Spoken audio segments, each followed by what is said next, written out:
Welcome to Exploring Theology. My name is J.D. Martin, and today we are going to have a live debate about free will, libertarian view, libertarian free will versus compatibilistic free will. And so I have my brother Derek over here, and I'll let him introduce himself, and then I will explain the format, and then we'll just jump in. We will be having a live question and answer, so get your questions ready and then be posting them in there. And also I would recommend like writing them off to the side as well, like in a copy and paste format, so that when we open up question and answers, you can just, paste them all in. And please address who you're speaking to when you address that question. So without further ado, here is Derek. Derek, why don't you introduce yourself for those who don't know you? Yeah. Hey, everyone. My name is Derek Morrell. I'm with, I have a new channel called Irresistible Truth, and I'm happy to be here. Thanks, JD, for bringing us on. And we deal mainly with soteriological issues as well as apologetics. And we're just diving in and doing what we can and getting out there and engaging with folks. So happy to be here. Awesome. Okay, so let's talk a little bit about format here. So the way it's going to work is I'm going to give a 10-minute opening, then Derek's going to give a 10-minute opening, and then we're going to have 45 minutes of me leading the conversation. And so I'm going to be kind of directing the conversation there, and then 45 minutes of Derek directing the conversation, and we might go over a little bit, and then we'll lead into the question and answer. So that's the basic format. So you ready, Derek? Let's do it. Okay, so I will be going first. So let me set my time here, and let's roll. So as far as we're discussing free will, and this topic is something that is always being brought up with the soteriological conversations, Calvinism, Arminianism, Molinism, and everything in between. But I would actually argue that free will is so often confused and conflated with soteriology. Free will is not necessarily related to soteriology. It's just related to the fact that we are human beings and we have ability to make choices. And we all recognize that, right? I mean, it's completely obvious. You decided to begin watching this video. You decide whether you're going to end this video, you're going to hit like or subscribe or all those various things. I'm choosing to talk to you versus going to sleep or lifting weights or doing something else. Okay, so we all can clearly see that human beings make choices. But the question is, how are those choices made, or how do we think deeply about those choices? Really, philosophy is just the science or the study of thinking deeply about thinking. So let's think about free will. So we all know that we have some kind of will and that we have some kind of ability to choose. And we know the difference between freely doing something versus being forced to do something, right? So if I put a gun to your head and say, you will rob the bank, or you will give me all your money or I'll kill you, that's something certainly different than you just deciding to go to the ATM, take your money out, and then go gamble it away. So we understand that there's something different about being free and someone not forcing you from an external means versus someone doing that. But in this debate, in this discussion, we're talking about libertarian free will, and we're talking about compatibilistic free will. And so compatibilism is a little bit confusing, and people get really confused about it because they think it means some kind of different free will than determinism. But really, there's only two types of free will. And again, this is not just when it comes to Christian discussions about Calvinism and all that kind of stuff. See, the problem is this language is actually philosophical in nature. And so it's not limited to the theological conversation. So if you're an atheist, you still have these two terms of libertarianism, determinism. So those are kind of the two ones, right? Libertarianism and determinism. Compatibilism is just saying that determinism, which I haven't defined, but I will, is compatible with moral responsibility and free will. Indeterminism says that they are not. So if determinism is true, in fact, then free will will be eliminated. So let's break down the two differences of when we're thinking about free will. So libertarian free will is grounded in the fact that a person's choice, right? Your will, the free will that you have is grounded in the individual choosing. So you are the original source of your choice. Now, as we're all Christians here, right? You're not the original source of your being. You're not the original source of your energy. Okay, we know that your being, your ontology, that is upheld by the word of God's power. So no one's debating that. We're not free from God as if we're some kind of semi-autonomous being or a completely autonomous being and God's over here not doing anything. That's not what we're saying. But free will is the concept that your will, that your choices, that is sourced in yourself and not something else. Okay, so the first criteria of free will is called source determinism, or the idea that the freedom is the source. Where does it come from? What's it coming out of? Is it coming from the stars? Is it coming from God directly and just coming through you? Or is it coming from you? Where the source is shows you whether or not you have libertarian free will. So libertarian free will would say that the source of the choice comes from the individual who makes the choice. The second criteria, it's not really a criteria, and some people debate whether this is a necessary criteria or not, but it's almost always there, is the ability to have contra-causal ability, meaning that you can turn off this video or not turn off this video. And the only reason that you are not turning off this video versus turning off this video is that you chose to do it. So you have the ability contra-causal. If I choose to watch this video, which you probably are watching this video right now, you can contra-causally, you can have the ability to choose not to watch this video. And we feel like we do this all the time, okay? We feel like we're constantly making choices, or we could do the opposite of what we did. So that is libertarian free will. Now, should not be really controversial, right? This is basically what everyone believes until someone convinces them otherwise. You always believe that you are the source of your action, right? If you're doing something, I'm going to assume that you're doing it unless somebody tells me that a mad scientist is doing it, or that a demon is doing it behind you, or that you are possessed, you're being determined by God. Let me say something else about this. Determinism does not mean that God can't determine certain things, or that God does determine some things. Or put it differently, libertarianism does not say that God can't do certain things. So God can certainly determine to pick you up, levitate you, and throw you across the room. Okay, that wasn't something that you freely did. He determined to do that. God can even, I would argue, can determine to intervene with your free will and cause you to do something. So God can go in there and change your heart in such a way where that you will no longer want to kill me because of God's answered prayer, and he wants me to evangelize this person over there, right? So God can go in there and mess with your internal self, so that now that you are now going to do something other than you otherwise would do. Okay, so the idea that we have libertarian free will doesn't mean that God can't intervene with our libertarian free will, or he does or doesn't do that.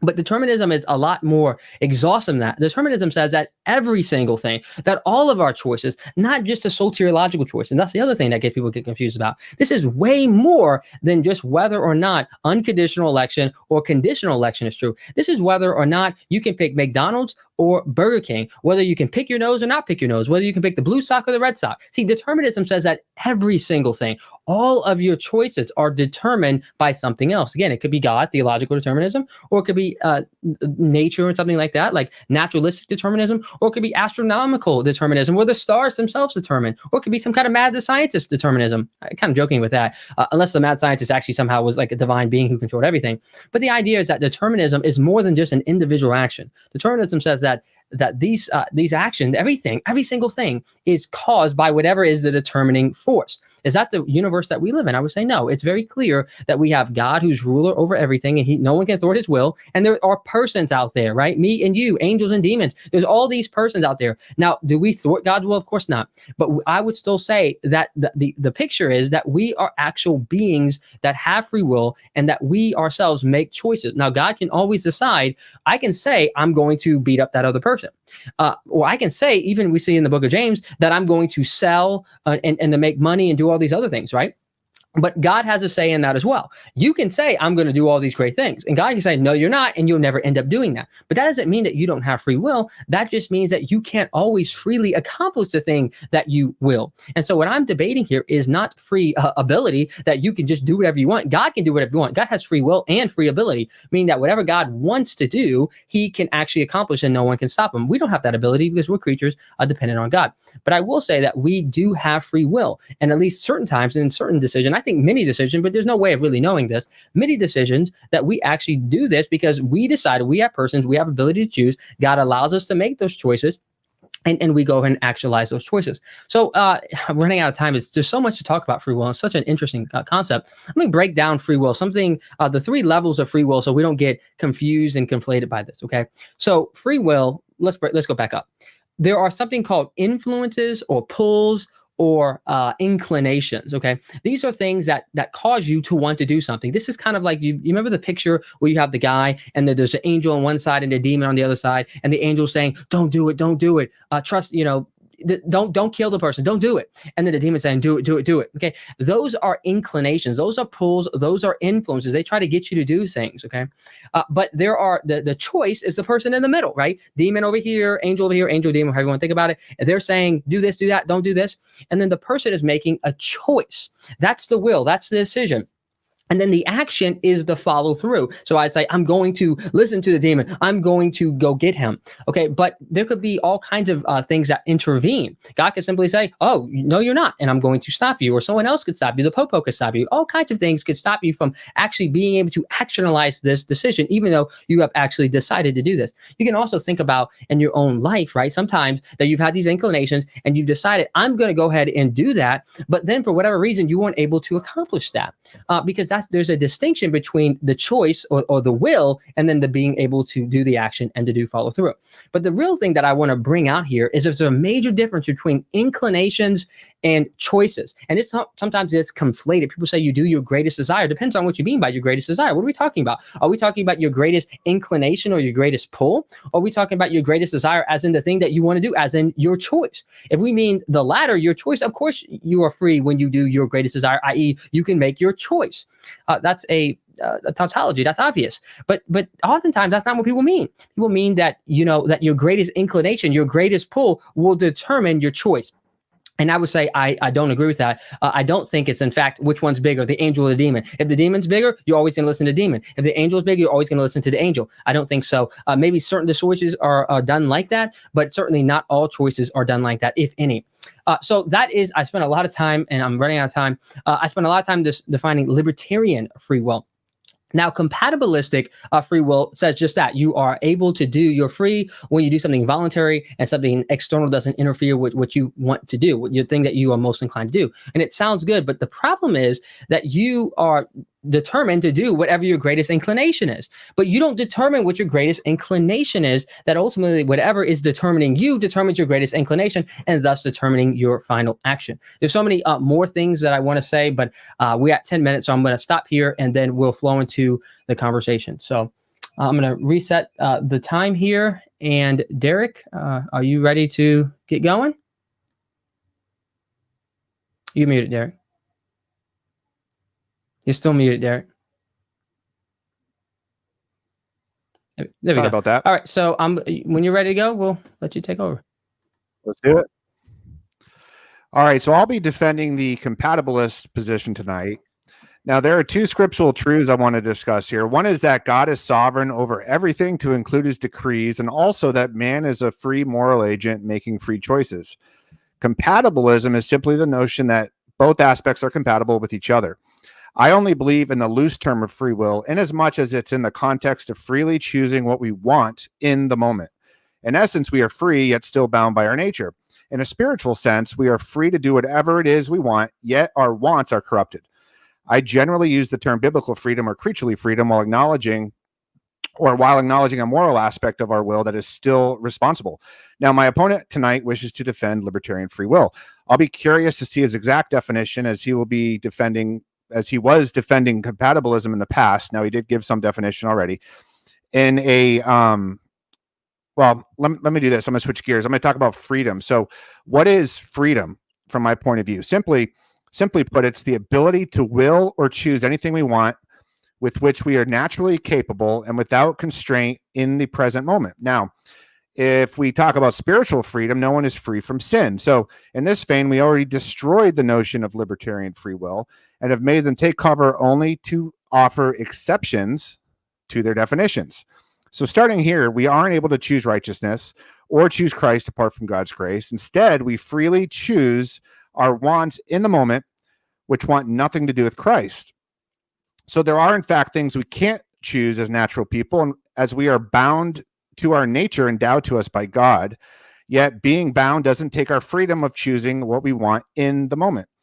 Now, since I believe my opponent agrees in total depravity, the only thing left to speak of here is the non-spiritual sense of creaturely freedom, which really seems to rile people up. So this is the everyday choosing ice cream flavors type of freedom. I'd argue we're free to choose chocolate over vanilla if that is what we wanted to do. Now, no one is compelling a choice by threat of violence. And even if there was the proverbial gun to your head, you are now free to choose in the moment based on new inputs. You can obey, you could fight, or you can do a number of other things. Yes, your freedom suddenly has new boundaries, but you are still free in the sense of the definition. Freedom of choice is relative to in-the-moment choices. As with the ice cream, a new set of choices changed from chocolate or vanilla to wanting to navigate a gunman's wants. In this new moment, the earlier options of the ice cream stand are no longer available. Now, to drive this point even further, let's say you arrived at a bakery, but for whatever reason, unbeknownst to you, they closed early. Are you not free because you can't grab some pastries? Well, in the moment, you are free to not grab pastries, at least not from this shop, and at least not until they're open again. Our menu of choices change in the moment.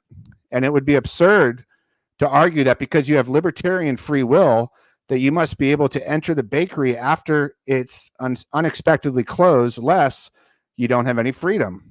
Instead, in the moment, you have the freedom to leave, to break down the door, to knock on the door, to sleep on the curb, etc. Now, God ordaining circumstances in your life would be like the bakery being closed, thus moving you to other choices that you freely make and that are meaningful and rational while still being within an infinite array of sovereign governance. A key point here in my defense of my view of freedom is that the choices we make are in the moment and they have causal relationships. We have inclinations, influences, motives, desires, and experiences that all encapsulate to the final cause of choosing any given option. So to contrast what my last libertarian free will opponent that I argued before, and seemingly with what my current opponent agrees with, I'd say our wills are the last movers of any given choice, not the first movers. Now, let me note that I deny the notion that we're robots and all those other kind of caricatures. We must remember that even God has a free will. And the implication of that means we cannot possess the same free will as God unless God would generally be constrained, or unless God would be generally constrained by man's will. Instead, I say we are generally constrained by God's will. Yet in the present moment, we are free and not constrained. Now, shifting gears, I want to talk about foreknowledge. So God's foreknowledge comes from his decrees, if we were to discuss it from a logical sense. God also ordains all things that come to pass, to include ordaining our freedom. So we are within God's decrees, and what he wants to happen will happen. Yet we are also free creatures who have real choices and real emotions. To look beyond our choices in the moment creates layers of increasing constraints that form a broader sense, which decreases our perceived freedom. Yet we aren't constrained in the moment or compelled to do certain things that violate our freedom. If you are in prison, for example, you are still free in the moment to do things from the options you can choose from based on what you want to choose. But if you conflate to a broader notion of freedom, you're constrained in the sense that you cannot go to 7-Eleven to go grab a soda. Again, when we speak of human freedom and moral agency, we focus on in-the-moment choices. To say that if God determines all things, that we are then automatically robots, is not in any sense describing human freedom in the moment, and is thus a conflation of the key issues at play. This is why both notions of determinism and human freedom are compatible with each other. Now, philosophically, compatibilism is a fully rational position. But let's turn to the Bible. All throughout Scripture, it is presumed man makes choices and that God is in complete control. Yet there is no treatise on libertarian free will found anywhere in Scripture. In fact, quite the opposite is true. Now, we discussed how our will is in bondage to sin from birth, so let's move away from what we already agree on. In Matthew 12, Christ is sharing how evil hearts produce evil and good hearts produce good, and he compares us to a tree producing good or bad fruit, all based on its unique nature. Now, compatibilism is clearly seen in places like Isaiah 10, where God uses the Assyrians to punish Israel, and then he punishes the Assyrians for freely doing what God had them do to Israel. Think of all those actions and choices during that period. In Exodus 28, God drove out the Canaanites and other tribes from the land. Well, how did God do that? He used a swarm of hornets to get them to move, and all of a sudden they willingly and freely left. God merely closed the bakery early, to go back to my earlier example. Now, for the sake of time, some of the best pictures of God's sovereign will and divine determinism are seen in Acts 2:23, where Paul states, Jesus delivered up according to the definite plan and foreknowledge of God, you crucified and killed by the hands of lawless men. And once again in Acts 4, it was declared that the sovereign Lord who created everything and everything in the everything, that the entire crucifixion, the most evil act in the world, that is the murder of Jesus, along with the horrible actions of Pilate, the Jews and the Gentiles, were exactly what God's hand and plan was predestined to do. Now, this event easily involved millions of people, billions and trillions of mental choices over many years, including inclinations, desires, and ultimately actions, all in their determined place as planned from the very beginning, yet they were still lawless. God is involved in all of our action, just as David in Psalms 139 states that God's book were written all the days formed for him even before he existed. In Job 14:5, he states that man's days are determined, the number of months are determined, and God appointed his limits that he cannot pass.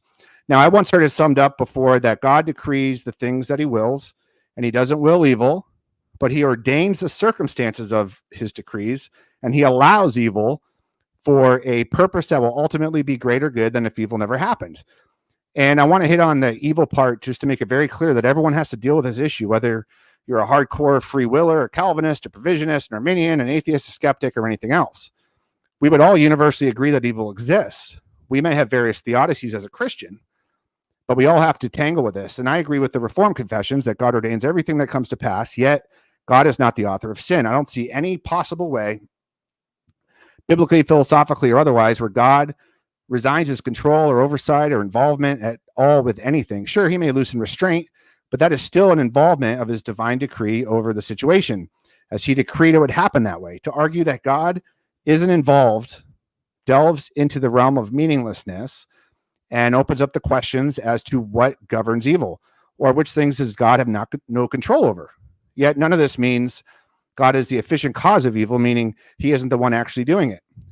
Furthermore, to argue about God merely passively knowing and allowing but not ordaining the circumstances just means that he's more of an accomplice than in charge. For if he knows something evil will happen, and he created the factors, events, and players anyway, and if he knows when it will happen and ultimately does nothing to stop it before or while it happens, how does that remotely vindicate God? It makes him even weaker. I do know my opponent seems to have changed his position over the last couple of years, and I just want to make sure I'm exploring what he believes today. He gave us a little bit of that already. And lastly, in a couple last sentences here, finally, we must recognize the difference between capacity and ability. We may have the capacity to do something while still being unable to do it. We have the capacity to stab our eyes with a pen for fun, but I think all of us watching today are unable to do it. And taken to the individual level, it's with freedom of choice in the moment.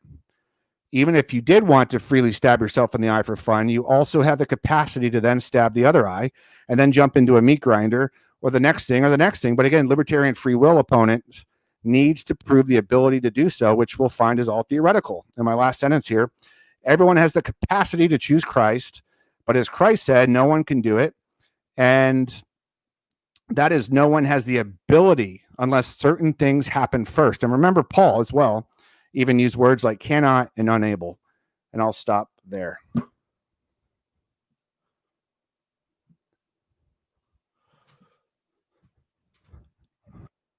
All right. Very, very good. Thank you, Derek. Bringing you a game like always. I expected. I appreciate that. All righty. So let's jump in here to our 45-minute conversation. Just a reminder, I'll lead the 45-minute conversation for this one. But I'm not going to be a stickler about that. This is my time. Be quiet. None of that, right? But this is just kind of my time to kind of lead it, and then it'll be 45 minutes for you. Okay? So we'll start off here. So 10 minutes was not enough. Should have done 20, but who cares? So let me, real quick, try to define my terms because these things are so confusing and challenging. So here's what I would define libertarian free will. Now, there's hard forms of libertarian free will and soft forms, and that's really not necessarily standard in the literature, but you would find that in some places like that. So I hold to a soft form of libertarian freedom, which I would say that the primary thing that makes something a libertarian free decision is that it's originating from you, that you're the source of your decision, right? That you're the source of that thing, not the mad scientist, it's not something else.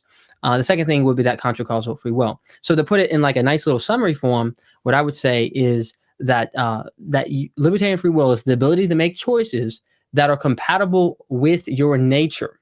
Okay, so that's the other thing that comes up. People say, well, you can't fly or you can't teleport or something like that. Yeah, but that's because flying and teleporting are not compatible with your nature. That libertarian free will is the ability to make choices that are compatible with your nature. So I'm going to stop here and just kind of ask Derek, do you have any pushback against that? Do you disagree with that kind of interpretation, or how would you interact with that a little bit? Yeah, I mean, it has flavors of kind of my position as well, like the compatibilist position. I think the biggest thing is Contra causal, I think one that is almost pretty much impossible to prove in the moment unless we base off past experiences where you say, okay, well, I know I can pick up this book because I've done it before. But the other thing is when you're saying it originates from yourself, I don't know if you mean in the same sense of like a first mover.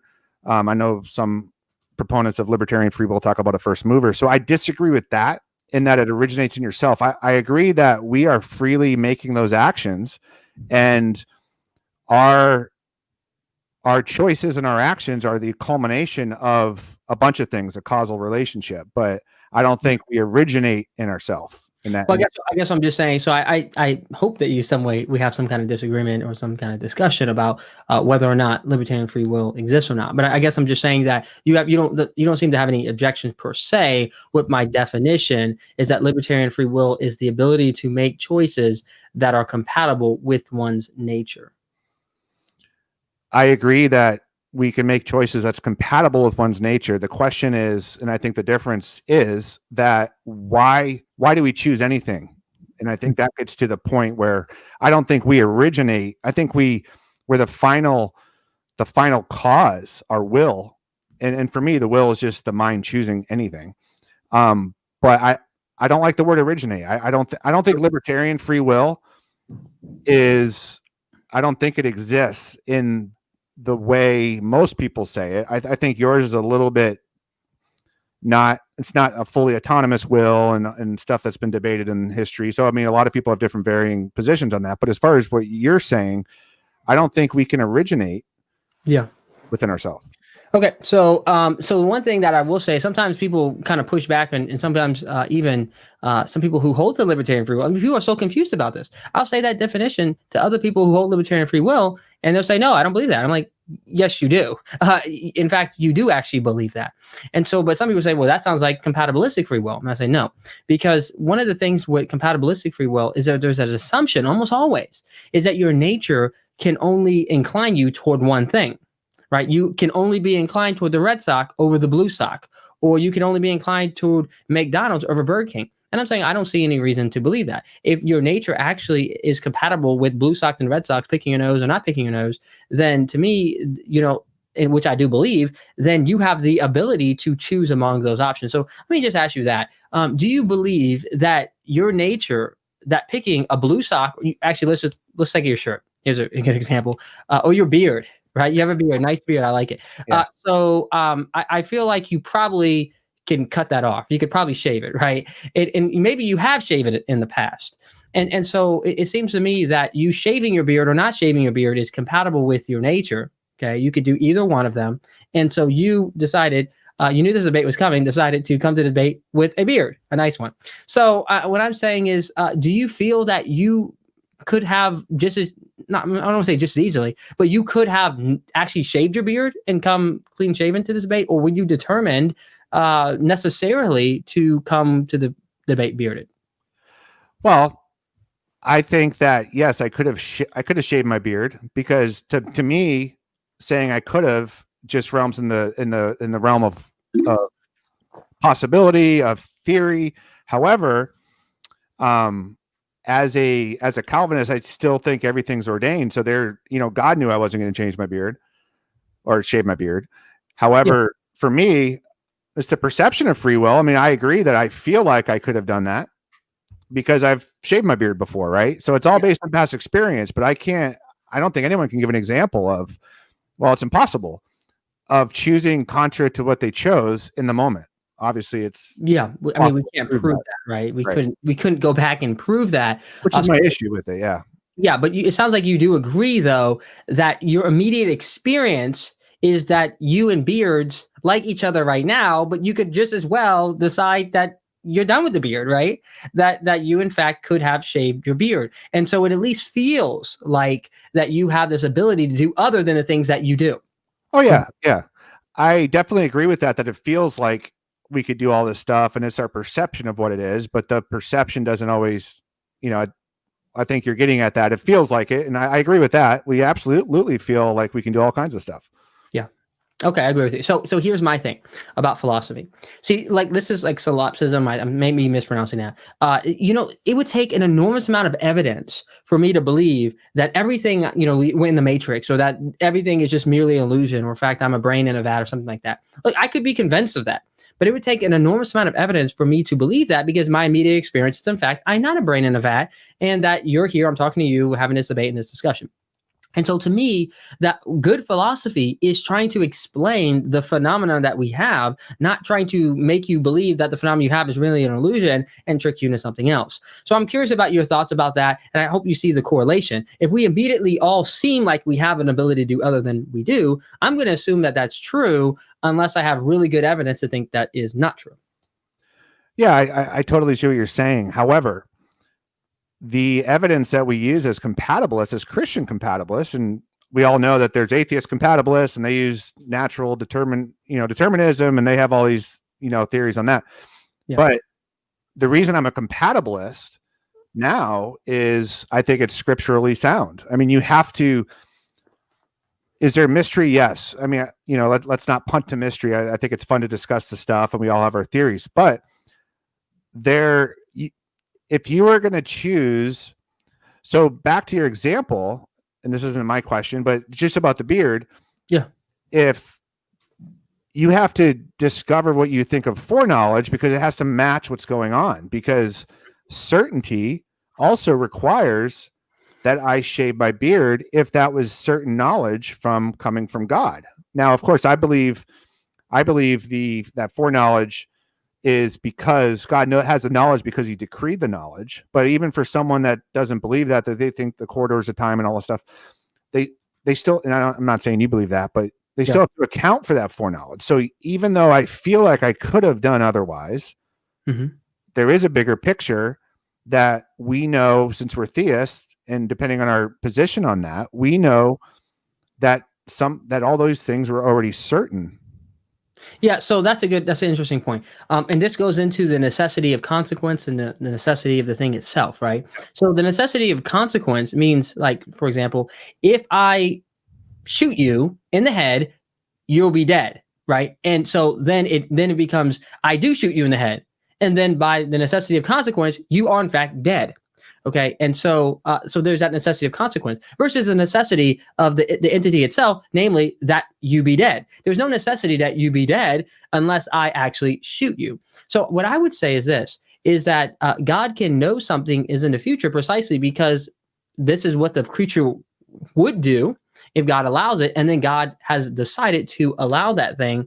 And so that it's not as if the person doesn't have free will, because there's a necessity of consequence. Necessity of consequence comes from the fact that this person in this circumstances will in fact freely choose to do that very thing, and that God somehow, some way knows that person would do that thing, and whether or not he will allow that thing to happen. So I'm just saying, to me, I don't necessarily think that God's foreknowledge, the very fact that God has foreknowledge, means that he must be actively causing everything that comes about, whether or not pick the blue sock or the green sock or anything like that. Are you kind of arguing that otherwise, or what would you say?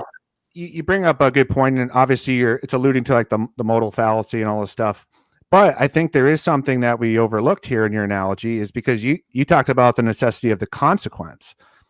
But I guess what I'm talking about is the necessity of the consequent, which is the first action that happened. So in your analogy, it was the guy shot someone else. And I agree that the guy who got shot, if he got shot, to use the Molinist terminology in this world, that doesn't mean he gets shot in every other possible world that could be. However, if it's necessary that the shooter shot the guy, then that's necessity of the consequent. And that override, I mean, that is I think you said the entity, I think you just use a different word for it. So if that's certain, and if that, and Jonathan Edwards talked about this as well. I mean, he argued all this stuff, but then it is necessary. If the consequence necessary, then the consequence in that regard is necessary. Yeah, no, I agree with you, but that's kind of the point of debate, right? The point of debate, and I'm just referring to the entity itself doing the action. And then also, I have a step here in my mind, and I think R.C. Sproul gives this great picture here. He says that when you make a decision, that God also makes the decision of whether or not to allow that decision to come to pass. And so if I'm going to, say, I'm just going to get really mad here and just throw my mic and walk away. Well, before I do that, because God is sovereign, God can say, no, you're not. Right. And he can prevent me from doing that or not doing that. So to me, that there's that intermediate step where that's where I would put a lot of God's involvement in the universe and do a lot of that kind of stuff. But it seems to me that you put, and a lot of Calvinists put his involvement before that. Right. So he's the one. And I think that sometimes he does this. Right. And so there are some examples where God might be intervening with someone directly, motivating them internally so that they will, from their perspective, voluntarily do something, even though if God wouldn't have intervened, they wouldn't have done it. So I think that that's one way that God does things. But what I have a hard time understanding is why people would extrapolate from the fact that he does this occasionally or sometimes, and to say every single action that someone does is done like that. Well, I think part of that is, what are the implications? All right, say God doesn't do it like most Calvinists say, right? And the agent has contra-causal freedom, and they could choose the red shirt, the blue shirt, or whatever. Yeah. Well, there's a couple. If permitted by God. If permitted by God, yeah. So he permits it. Well, what is he permitting? Because I also agree with permission and permitting, but I say he decrees that which he permits as well. So he decreed to permit it to happen. And that's the way he brought it about. But so the issue I have to the libertarian free will aspect of this is that I don't think two free wills can exist, meaning God's and man's, at the same time. I think it's metaphysically impossible. I don't think scripture teaches that, because if some person is choosing the red or the blue, is God permitting him to choose the red, or is he permitting him to make a choice between alternatives? Like, what is he permitting? Yeah, I would say so. I would say not only do I think that is metaphysically possible, I think that's the world that we live in. And I certainly think it even if it's not, even if we do live in a deterministic world, I certainly think it's a possible world. So what is God permitting? I would say God is permitting the free will creature to make the decision. Now, he's permitting the creature to exist, number one, and to make the decision, number two, of them making the choice. And then he's permitting, because again, to me, there's a step. I decide that I'm going to do this, and then I actionalize it. There's a micro step in between. And so God can see you, and God can know that you're deciding to do something and then prevent you from doing it in the first place. And so what is God permitting? He's permitting the person to exist. He's permitting the person to make the choice between the red sock and the blue sock. And then he has another final last decision to make. Okay, so he sees you going for the red sock. The question is he going to allow you to go for the red sock? I think most of the time he will. I mean, maybe he never does this. I don't know. But I think most of the time he will. But sometimes, though, and I think this is very important for prayer and providence of God, sometimes he won't, right? And so if I ask God, please help me to drive home safely, what am I asking God to do? I'm asking God to, if necessary, intervene in other people, right? The guy texting, I want God to do something potentially to intervene to keep him from hitting me. I also maybe want God to intervene in me from me dozing off, maybe hit me some adrenaline, who knows what he'll do, right? To prevent me from doing all these things. So I'm asking God to intervene in all these things, but that's a lot different in my mind than thinking that God is every moment causing me to do every single thing. All right. So there's a lot to unpack there.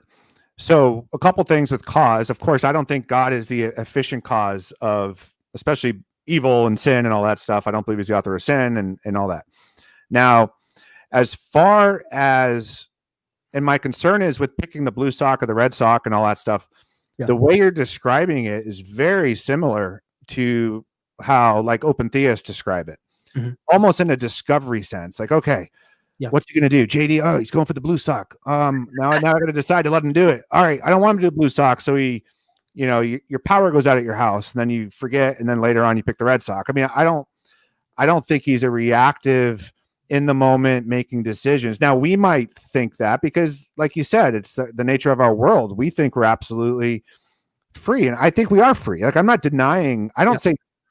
I'm kind of like John Calvin said it. Free will. If you're just saying you choose what you want, great. But if it's some other baggage and stuff like that, it's far too lofty of a name to describe what we're doing with choice. So I believe in choice. I believe in free choice and all that stuff. But I don't think that God, is I'm not a hard determinist. Like I don't, definitely not a hyper Calvinist or someone that thinks we're the robots and all that stuff. I just think freedom, the pure definition, is choosing what we want to do. And if we're choosing what we want to do without constraint, without force, then we're free in that regard. And when I say without force, it was my example, someone, you're going to choose an ice cream and someone puts a gun to your head. Well, the choosing the ice cream, I think the notion of free will always comes down to in the moment decisions. So the second someone puts a gun to your head, now you're confronted with a whole new set of decisions. Do I obey him? Do I run? Do I fight? What do I do? Yeah. And so even though he's constraining you in a general sense, I don't think he's constraining in that, like, you always have a freedom of choice. Yeah. So, let me dive in a little bit here. So the charge of open theism. Well, I would say open theism, and I know you're not directly charging me with that, but open theism is denying that God has exhaustive foreknowledge of all the things that will occur. I, of course, don't believe that. I think that God does, in fact, do all these things. However, the way I'm describing it is phenomenological language, and because that's all I have, right? I don't know what it's like to be a divine, atemporal being who is operating. I don't even have a conception of that. And I don't even think I'm supposed to have a conception, because I can't.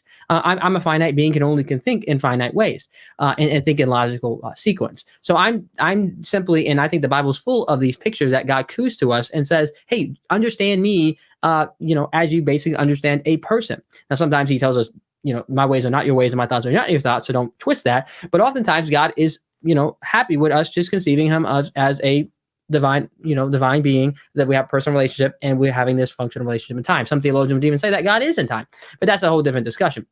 So all I'm saying is that the way that I'm describing this is not necessarily the way that it operates. And I will say all of this is atemporal. So God has made all of these decisions before he actualized the universe, right? I'm not saying like in the moment, like that's how we experience it in the moment. I'm about to, run off the cliff and God's intervening. No, that happened before the foundation of the world, right? So I just don't want that to be confused. I think that God did all that before he hit play, and we're finding out all the decisions that God made back then. So what was JD Martin 1.0 like? What do you mean JD Martin 1.0? Well, if God's knowledge is based, like, so if he knows you chose the red one and he knows that he knew that you were going to choose the blue one, but he stopped you from the blue and got you to the red, and that was done before creation existed. Yeah. Like, what was he basing that knowledge on? Or are you going into the eternal now? No, I think that there's no way for us to know that, right? In fact, there's no way for us to get beyond this universe. I mean, our brains and our mind thinking are only able to conceive of finite spatial reality to understand the things that God wants us to understand. He's not given us a mind to possibly perceive realities greater than that. So there's absolutely no way, and your mind's just simply not built in order to understand how God operates in his own realm. I have no idea, zero idea how God operates in his own realm. Yeah. So I'm not even going to attempt to try to figure out how God knows how I will do these very things. What I'm sufficiently pleased with is that God does in fact know these things, right? So I don't know how God created everything out of nothing. I have no idea, but I'm sufficiently pleased that God said, I spoke the word and it came into being. I don't know how God is infinite or how he's always existed, but I'm sufficient that God is from everlasting to everlasting. And same thing with God's foreknowledge. I think that, this is some kind of a little bit of critique here. So some Calvinists, I would say, is I think that they're trying to, in some ways, I would say, bring God down and say that you can know something by causing something, actively causing something, and so therefore God must know everything by actively causing something. That's one possibility. But I think that there's some horrible implications of that, especially when we get into sin. We haven't talked about that. But I don't think that that's a necessary conclusion. I don't think there's any way that God is limited to knowing everything because he has to simply cause it. I think that God is actually so powerful that he can simply know everything, whether or not he's actively causing it or not. Okay. So now I said earlier, I think his foreknowledge is based off of his decrees. Mm-hmm. So my issue, again, is that if he has all this foreknowledge, even though we don't understand it, I grant you that. I mean, we're speculating and we're trying the best we can do with scripture and all that stuff. But what is his foreknowledge based off of? It's either based off of some mystical knowledge of JD 1.0 in the future, doing stuff. And then even if it is based on that, you're going to do exactly what you're certain to do. Or is it based off of his, say, decrees? And I don't think the decrees means God is overtaking everybody and making everything happen, because I think out of his decrees, there's different types of decrees. I can use the word permit, just like you. And then, of course, I think he ordains everything that comes to pass through proximate causes and all that. Derek, what do you mean by permit, though? Because, and I've been asked that question before.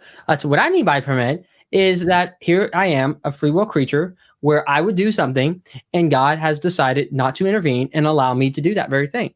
But to me, if God is actively causing me to do the very thing in the first place, to me, this is a very strange use of the word permit, right? And so it's like, in some ways, and this is a crude example, but it's like in some ways, me grabbing someone and pushing them down on the ground and then permitting them to fall. But I'm the one who pushed them in the first place. Do you see what I'm saying? Like, what am I permitting if I'm the active cause in the first place? Well, I mean, go to Genesis 1, right? Or I'm sorry, Genesis 3. And you have Adam and Eve. I mean, did he permit all that happened to happen? And then did he also know that it was going to happen? So I think permitting is, if we take permitting as in it's some key to this door that opens up to this whole world of libertarian free will, and the free will unicorns come out and all this stuff. I just think that's incorrect, because I could say, well, permitting means in our terms, he's actually allowing sin. He permits sin. He permitted Satan to do stuff. He permitted him to go after Job and all this stuff. So, I, from my worldview, or from my compatibilistic Calvinist position, I can say he permits, but he decreed to permit. And I don't know if but I hear what you're saying, but I'm still, and we'll jump off this in a second, but I'm still, to me, the language of permission. And I think that actually the language of permission shows up because historically, I don't believe that Calvinism actually was this deterministic as many Calvinists are today because of Edwards. But that's a whole different discussion. And I think that that's why the language of permission actually shows up in the Reformed literature, because we see it in the Westminster Confession and these kind of things, even though the deterministic Calvinism doesn't fit with that language. But be that as it may, what I'm trying to ask you is, what is God permitting? So I agree with you that he's permitting Adam to sin. In fact, we're going to talk about that in a second, about the problems of determinism, absolute determinism, and sin. And I agree with you about Adam sinning was permitted, and Calvin would say the same thing, and the same thing with Satan, all that rest.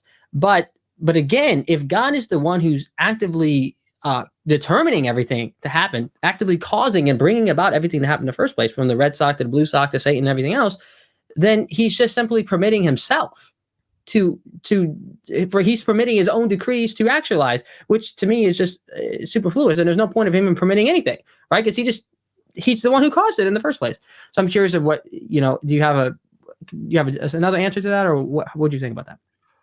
Well, so I guess we're talking about the definition to permit. So one thing that I try to be careful about is making category mistakes. So I always think of it as us in this temporal world, and you alluded to it earlier, like we're talking in our world now. This is all we know. We can't think infinitely. Got it. But if we take a word permit, and that God is actually permitting, in that he is, it's almost like you're saying he's permitting in that he's making an exception to what his decrees are. I don't know if that's what you're saying, but why would you say that? Why would you say that he's making an exception to his decrees? Because if he decrees everything, if he decrees, the crucifixion of Christ, something could have happened, and he would have to permit against the decree. And maybe that's not a good example with Christ. Well, I see what you're saying. If we're going to take permission as in our worldly view, because if you're going to let your kid, like if you have rules with your kids and they go to bed at 9 every night, but one day they're really asking you to stay up late, and you're like, okay, I'll permit you to stay up till 10 or 11. Yeah. You're making an exception to the rule. And so it's almost like the way you're explaining it is that you have to, it's an exception to a decree, but then it doesn't make sense, because if God's infinite, he already knew that would happen. So what does he make an exception to? So it always goes back to kind of a semantical. Yeah. So let me jump into that real quick. So what I would say is that there is an active decree and a permissive decree. Some people don't like that language. Actually, the abstract principle says that God permits or decrees, or maybe it says decrees or permits. But anyways, both of them are in there, right? God decrees or permits all things that come to pass. We're trying to get through this language. So To me, and this is a very good point that you're making. When we talk about God decrees everything that comes to pass, when I see that in the Westminster Confession, the way that I interpret that is that that's referring to everything that comes to pass, i.e., everything that's actualized in the universe. So this conversation, every word that I'm saying, that this is coming to pass, right? Which means that God has decreed either to actively cause this or to permit this thing from happening. What I disagree with, and what you make a good point about this exception language, I don't think that the choice itself, the choice itself that came about of wanting the blue sock or the red sock, right? And I like going to these neutral things, and we can talk about sinful things, and I think that's going to be important in a second. But even a neutral thing like red sock and a blue sock, that choice itself that's originating, that God is permitting, I don't think that itself is what God is causing, right? Unless he does. So let's say I decide to go with the Red Sox, but he knows if I pick the Red Sox, I'm going to a gang-infested land where the Bloods are going to kill me. But God, in fact, is answering my wife's prayer to protect me, and so then God intervenes and actively determines that I will now pick the Blue Sox. I don't know any of this, by the way. I just picked Blue Sox. So here's an example where God did, in fact, intervene in my decision-making, right? And so everything that comes to pass is either decreed by him actively causing it or permitting it. That's kind of the language that I would use. I don't know if that's helpful of what you're getting at. Yeah, I mean, I don't think it answers the question of decree before the foundation of the world, because even I just feel like you're trying to make it seems like you're trying to make an opening to fit in this more libertarian view. And in doing so, I think every time we try to flip it in, there's some other implication pops out the other side or something like that. So I just don't see how permitting me, like, it already has to be set in stone. It has to be certain. It has to be known. But I do think that God interacts with his creation. Like, I do think we have freedom for us, we could pick a red or a blue sock. However, God's still ordaining that which we pick, but he also ordains our freedom in those decisions. Because, I mean, you literally can't, and I like talking to you because I know you're a Calvinist, and so we kind of understand a lot of the stuff, but I don't think you picking a red sock surprised, and I don't think you think this either, surprised God. But it almost sounds like you were going to pick the blue sock, or you were supposed to pick the blue sock, and then you decided, hey, you know what? Red goes with my red shorts, so I'm going to pick my red socks. And then God's like, you may proceed with the red sock. But I don't think that I'm supposed to necessarily. What I'm saying is I think God gave us the freedom. I think most of the time, or at least some of the time, God literally says, pick the sock, right? You pick the sock. And unless it's going to interfere or do some cause that will, that won't turn out to the best, he probably doesn't intervene in those actions, right? But let me move to something that's absolutely, to me, crucial, because, the red sock and the blue sock is interesting, and it's not going to cause a lot of steam, right? This isn't some of the things that actually, it is one of the things, though, but because when I'm trying to show some Calvinists here, maybe who are listening, or even non-Calvinists, is that determinism actually has to do with the red sock and the blue sock. It's not just about picking Jesus or even sin. It's everything, literally everything. The thought.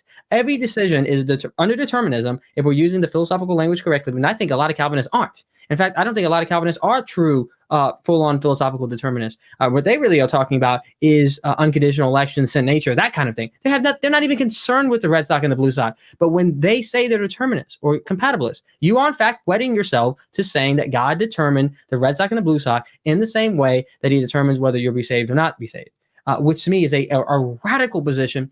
And I would say actually it's not with the confession, but that's a different discussion. So let me jump in here. Let me say this.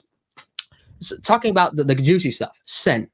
So my problem is this. I do not see how determinism does not make God the author of sin.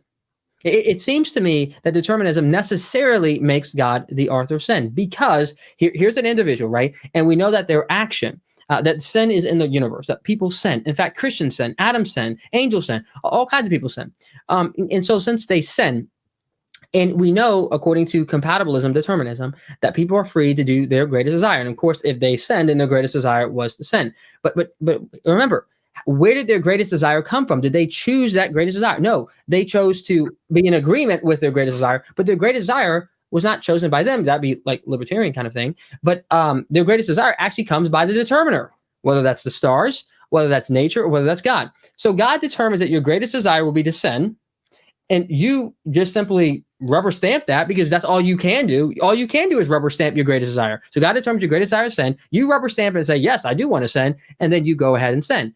But that means that God then is the first mover, and he's the one who pushes the domino, which necessarily results in you sinning, which to me makes God the author of sin. And I think this is obvious as soon as you replace God with anything else. So Augustine famously said, when he was arguing against the philosophers, that if the stars determine you to sin, you blaspheme the stars. And he even said that if you make God the one who's controlling the stars, then you blaspheme God. Well, you can put a mad scientist or anything, right? If a mad scientist determines that your greatest desire will be to kill your wife, then if you kill your wife, because you could only do your greatest desire, then you're not guilty for the murder, but in fact, the mad scientist is guilty for the murder. And so thus, the mad scientist will be guilty for the sin and you be innocent. So I'm curious about how you get around this problem that under determinism, it makes God or whoever the determiner is actually guilty of sin and makes the person who committed the sin innocent. Yeah, so I have a few different answers to that. I guess my first kind of question back to you is, what is your definition of sin? Because transgression of divine law, I mean, is that cool? Okay. Yeah, I think that's good. So logically, God can't transgress himself from even just a straight up definitional standpoint, because God's a law unto himself. The reason we transgress divine law is because he's our standard. So I think and that might not suffice you as an answer, but just to set the background of it, I think it's impossible for God to sin in that regard. Now, secondly, I think the authorship of sin is actually the efficient cause of the sin. And I don't think God is the efficient cause, meaning I don't think God, if someone's sinning, if someone's shooting someone, I don't think God's in his body shooting the person. Mm-hmm. I do, now we could talk about ordaining, and God does ordain sin, and he does ordain all the bad stuff, all the good stuff. And he uses proximate causes, he uses secondary means and all this stuff. Yeah. But if we're going to say he's the cause because of this the strata of determined causes and everything that leads up to the certain thing, then we also have to say he's the cause of sin, or I'm sorry, the author of sin, because he created the universe. He is the first mover of everything. And anyone could say, well, if it wasn't for God making this universe, I would never have existed. And if I never existed, I would have never done this. So I'm just saying we could stretch it out and make an argument. I think that's significantly different, though. So God creating it. So to me, when I read Genesis, that's another thing that makes me, maybe you're asking me about my evolution and the thinking of this, who knows? But when I read the book of Genesis, when I see the explanation of sin, I see that God created everything good, and that there was this creature that was Satan that had fallen somehow. And we find more details later in the book that he had fallen. And then he tempted good creatures, and they freely chose to sin. That seems to be the narrative of the explanation of how sin comes in. What I don't see is, in fact, God actively causing or determining that Adam were to sin. So I think that you're right that anyone reading Genesis could say, well, the reason we have sin in the universe is because God created the universe. Yes, but to me, that's significantly different, right, than God actively determining and causing and making it necessary that Adam were to sin. Like, one is understandable, and I think every Christian agrees that God created the universe, and in that sense, God's responsible, the author of sin, not even the author of sin. He's the facilitator of sin by creating the universe. True, but sin came about not because God created the universe, but because creatures decided to rebel against that God. Okay, I mean, I see what you're saying, but we also know Scripture emphatically says God is not, he can't sin and all this stuff. Yeah. However, even with Adam and Eve, when we go back to the other implications, if we don't isolate these topics, we go back to God, his knowledge, his foreknowledge of what would happen, right? Mm-hmm. Now, whether that's based on his decree or not, he knew what was going to happen. Now, we also have to answer, before the fall, did God already know that he was going to send Christ? Yes, I'd say yes. Okay. Yeah, well, he knows everything before the fall. Yeah. So, I mean, all these implications, if he didn't want Adam to sin, now we can go to permit in this regard too. Yeah. Or we can go to the accomplice analogy of, if you're sitting in a room and someone's, stabbing an old lady or a child, and you're sitting in the room just watching them, I mean, you get in trouble too for that. for not helping. Yes, that's a great point. And to me, that's the argument that I use for permission, is unless you had a morally sufficient reason. And I would say with God, he always has a morally sufficient reason. Now, I don't have to know that morally sufficient reason, but in this case, I do. In this case, why did God permit Adam and Eve to fall? I would say permit, not cause. And actually, the confessions say that same thing, is because that he has this plan, this great and glorious plan of redemption. But what I wouldn't say is that God has this great plan of redemption and says, I need to find some lackeys to dramatically fail in the first place, right? So he's sitting there looking, I'm teasing about that, but he's basically saying, oh, there they are, Adam and Eve. Oh, let's make them fall in order to send Christ. I think that Christ comes to redeem humanity, not man came to fall so that Christ could come. Does that make sense? Yeah, absolutely. Yeah. And that's just infralapsarianism. Like, I think every infralapsarian, which is most of confessional Christianity, would agree with me on that. Yeah, I mean, I'm totally in agreement with that. But if we're going to set the standard up, so if someone's going to come to my position and say, all right, like you kind of said, okay, I don't see how you skirt the issue of God authoring sin. Okay, cool. So what I'm doing is I'm pushing back and saying, well, if that's the standard I'm set to, because God is a proximate cause and all this stuff, then why doesn't anyone have an excuse and say, oh, it's Adam's fault? Man, if that guy, him and Eve, if Eve never gave him the fruit and they never sinned, I would never sin. If I never sinned, then I would never have wanted to shoot this guy. Or they do the whole thing, Satan made me do it. Or we always find an excuse, upbringing or whatever it is.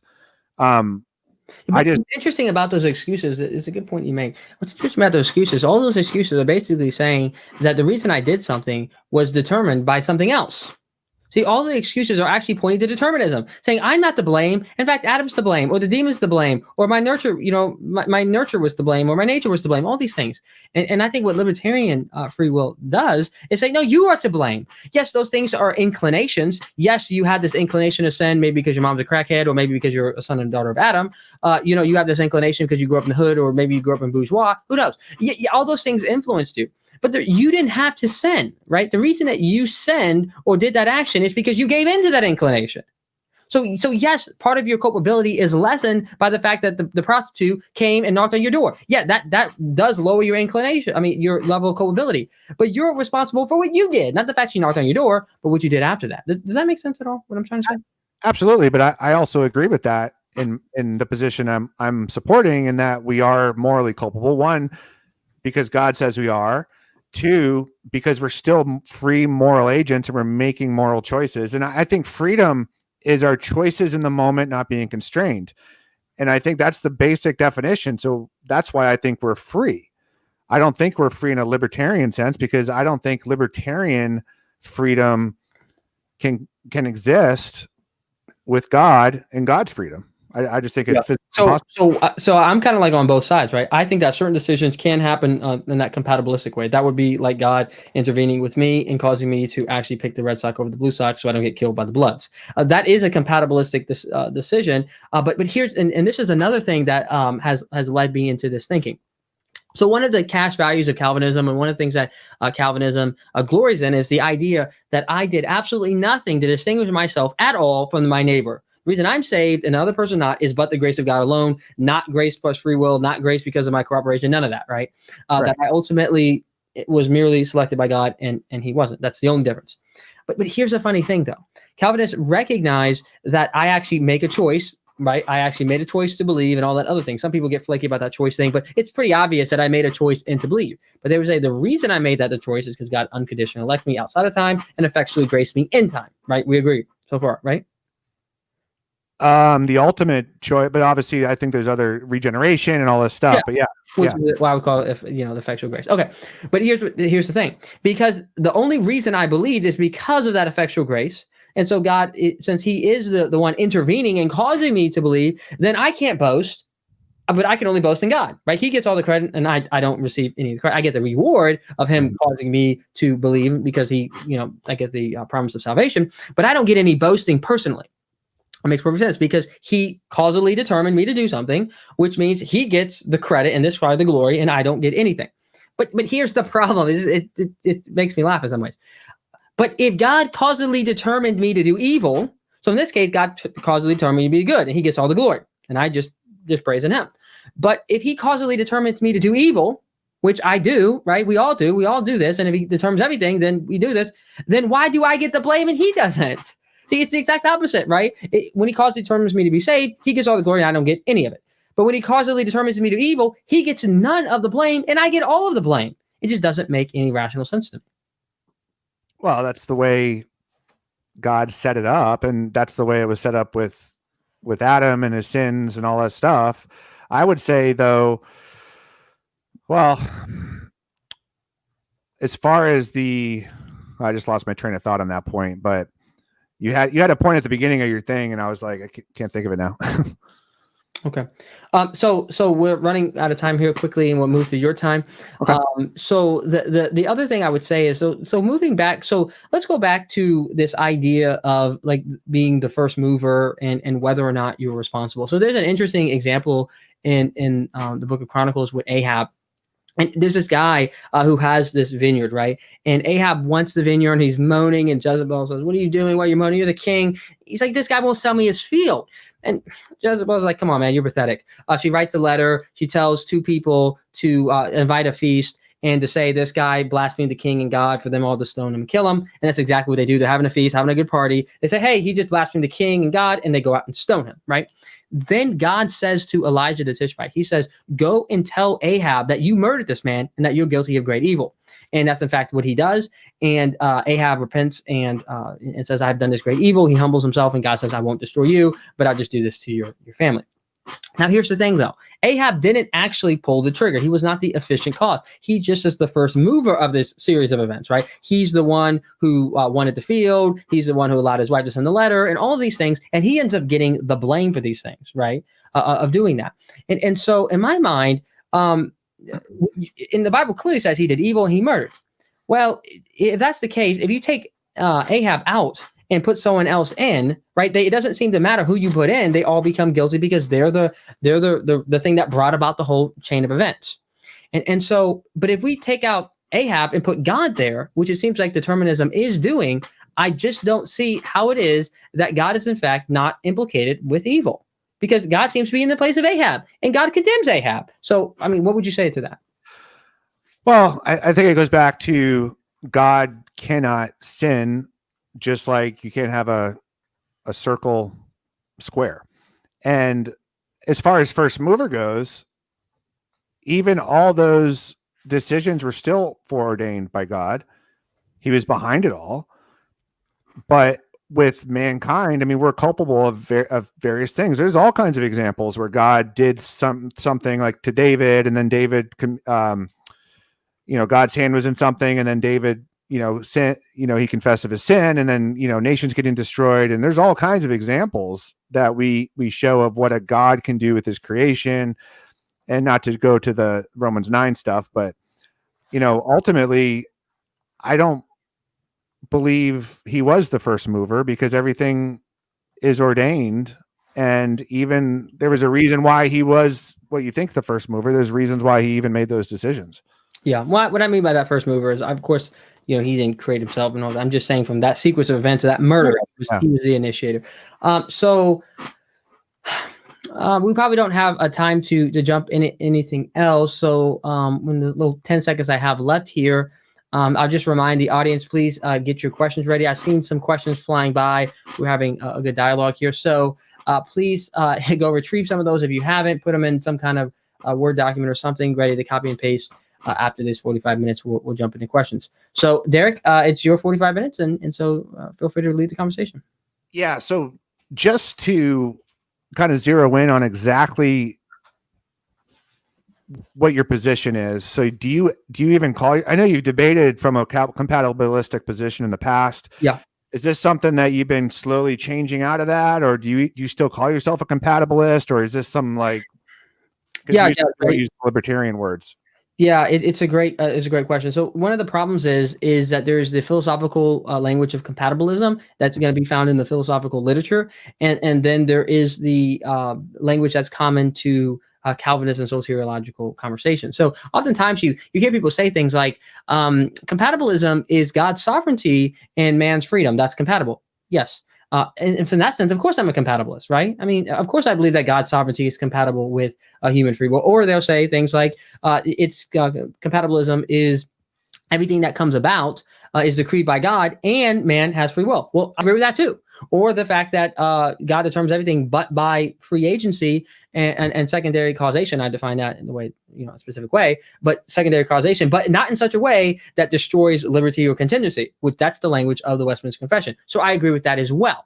But if you want to get to the philosophical language, right? A philosophical language is causal determinism, which is defined as God actively causing everything. There is no permission. You're not going to find the language of permission in the philosophical language of determinism. So that the kind of determinism that doesn't include the idea of permission.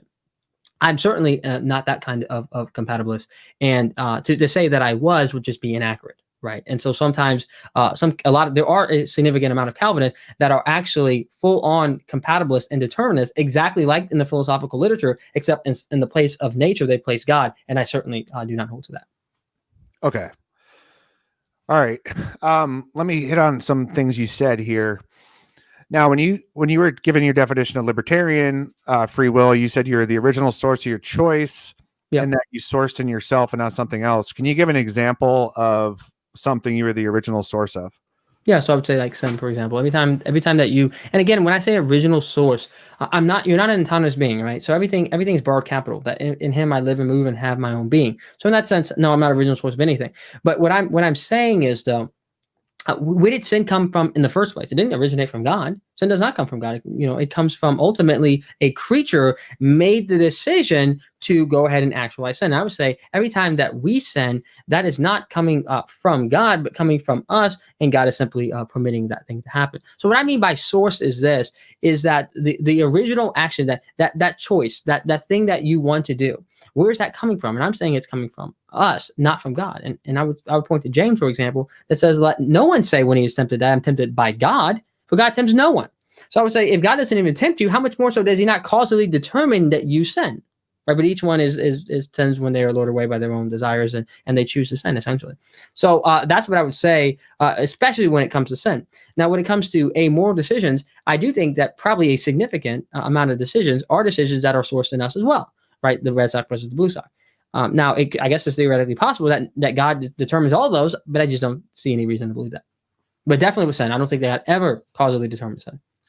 So I'm assuming you agree. Any choice, whether it's red sock, blue sock, you have a reason for the choice, right? Yes. I mean, you have whether it's an influence or whatever. So, in what relationship? Do you at least agree there's a causal relationship to all of those influences, motives, inclinations, past experiences? No, I don't want to say cause. I mean, it depends on what you mean by causal. So what I'm saying is, and this is one of the things that if you read Jonathan Edwards, he goes on and on about this, is that he defines libertarian free will as this complete neutrality and being uninfluenced by anything. You're completely neutral, and you just kind of like blindly pick something. He says it's irrational, it's crazy, and he's absolutely right about that. I don't define free will as complete neutrality. The idea is that there's these influences, right? There's these pulls. Let's just give it an example. Forget the red sock, blue sock, because that seems so arbitrary. Let's get something much better. We would think about, let's say a man is tempted to commit adultery. And there's a pull to be faithful. He wants to be faithful to his wife. He wants to be faithful to God. He wants to maintain his role as a passionate, respected Christian. He doesn't want to be excommunicated. But at the same time, he wants his illicit pleasure. So these are two things that are pulling on him. If he picks one of these things, it's not irrational. There's no reason he wanted the illicit relationship or he wanted to remain faithful to God. So whichever way he goes, he's going to have some reason. But what I would say is, and this is my critique of one of my critiques of causal determinism. Causal determinism says this guy's basically passive in the whole thing. The question is the prostitute a greater desire, or is the desire to please God a greater desire? And whichever is a greater desire, the man's going to rubber stamp it. And I'm saying, no, that's not what's going on at all. That this person's actually choosing among these options, and he's the one who's the thing that tips in the balance. In fact, I would say sometimes maybe the prostitute is a greater desire than greater inclination, what I'm trying to say here, than in fact obeying God, but the person actually decides to obey God. Right. So it's not just simply, whatever greatest desire is automatically going to win. He's going to rubber stamp it. I think he's actually making choices among these two competing inclinations. But why would he choose God over the other option? Yeah, so that's a great question. I think that so I remember being in seminary and having to write, my answer of free will. And this is really, and I don't know if we're going to talk about this or where my transformation came from, but one of the places came from seminary. I remember writing it out, and I said, and everyone else said, free will is a decision to choose among your greatest desire.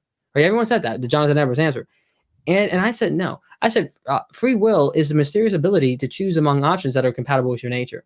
But I always add that mysterious option. I don't know how it is that we actually have the ability to weigh these two things in a balance and decide one over the other. But I don't think that these two inclinations necessitate that the person choose one thing or the other. But how exactly does it work? To me, it's a mystery. Okay. See, I would argue that no matter what you chose, even if you chose God because you had selfish reasons or you thought it was better or whatever, there's always a underlining set of causal relationships from inclinations, from desires, from past experiences. I don't know how we can escape it on anything. I mean, you walk into church, where do you want to sit down when you walk into church? I mean, you could take something as simple as that, as, I want to sit in the back, want to sit in the front, want to do this, want to do that. There's, coming from law enforcement, I might want to sit on the edge or sit. Yeah. So, I mean, there's always experiential things. There's always reasons why we do it. And I think the causal relationship, see, I'm not a hard determinist, so I do think there's a compatibility there, but I think that God can use secondary causes. He can use secondary things and reasons to make us do certain things without making us do it, if that makes sense. So he makes us do it in the sense that his will is getting accomplished, because that's, the Bible talks all about that, but it also talks about us being free. And that almost sounds like kind of my view in some ways, right? So I think that God can, in fact, make us do things, if you want to put it that way, or cause us to do things by not causing us to do it. In other words, by manipulating circumstances. So God can know, for example, that, if someone offers me a job that's going to pay me 3 times my salary, I'll probably take it, right? And so then God can causally determine someone to offer me that job, and then I would take it.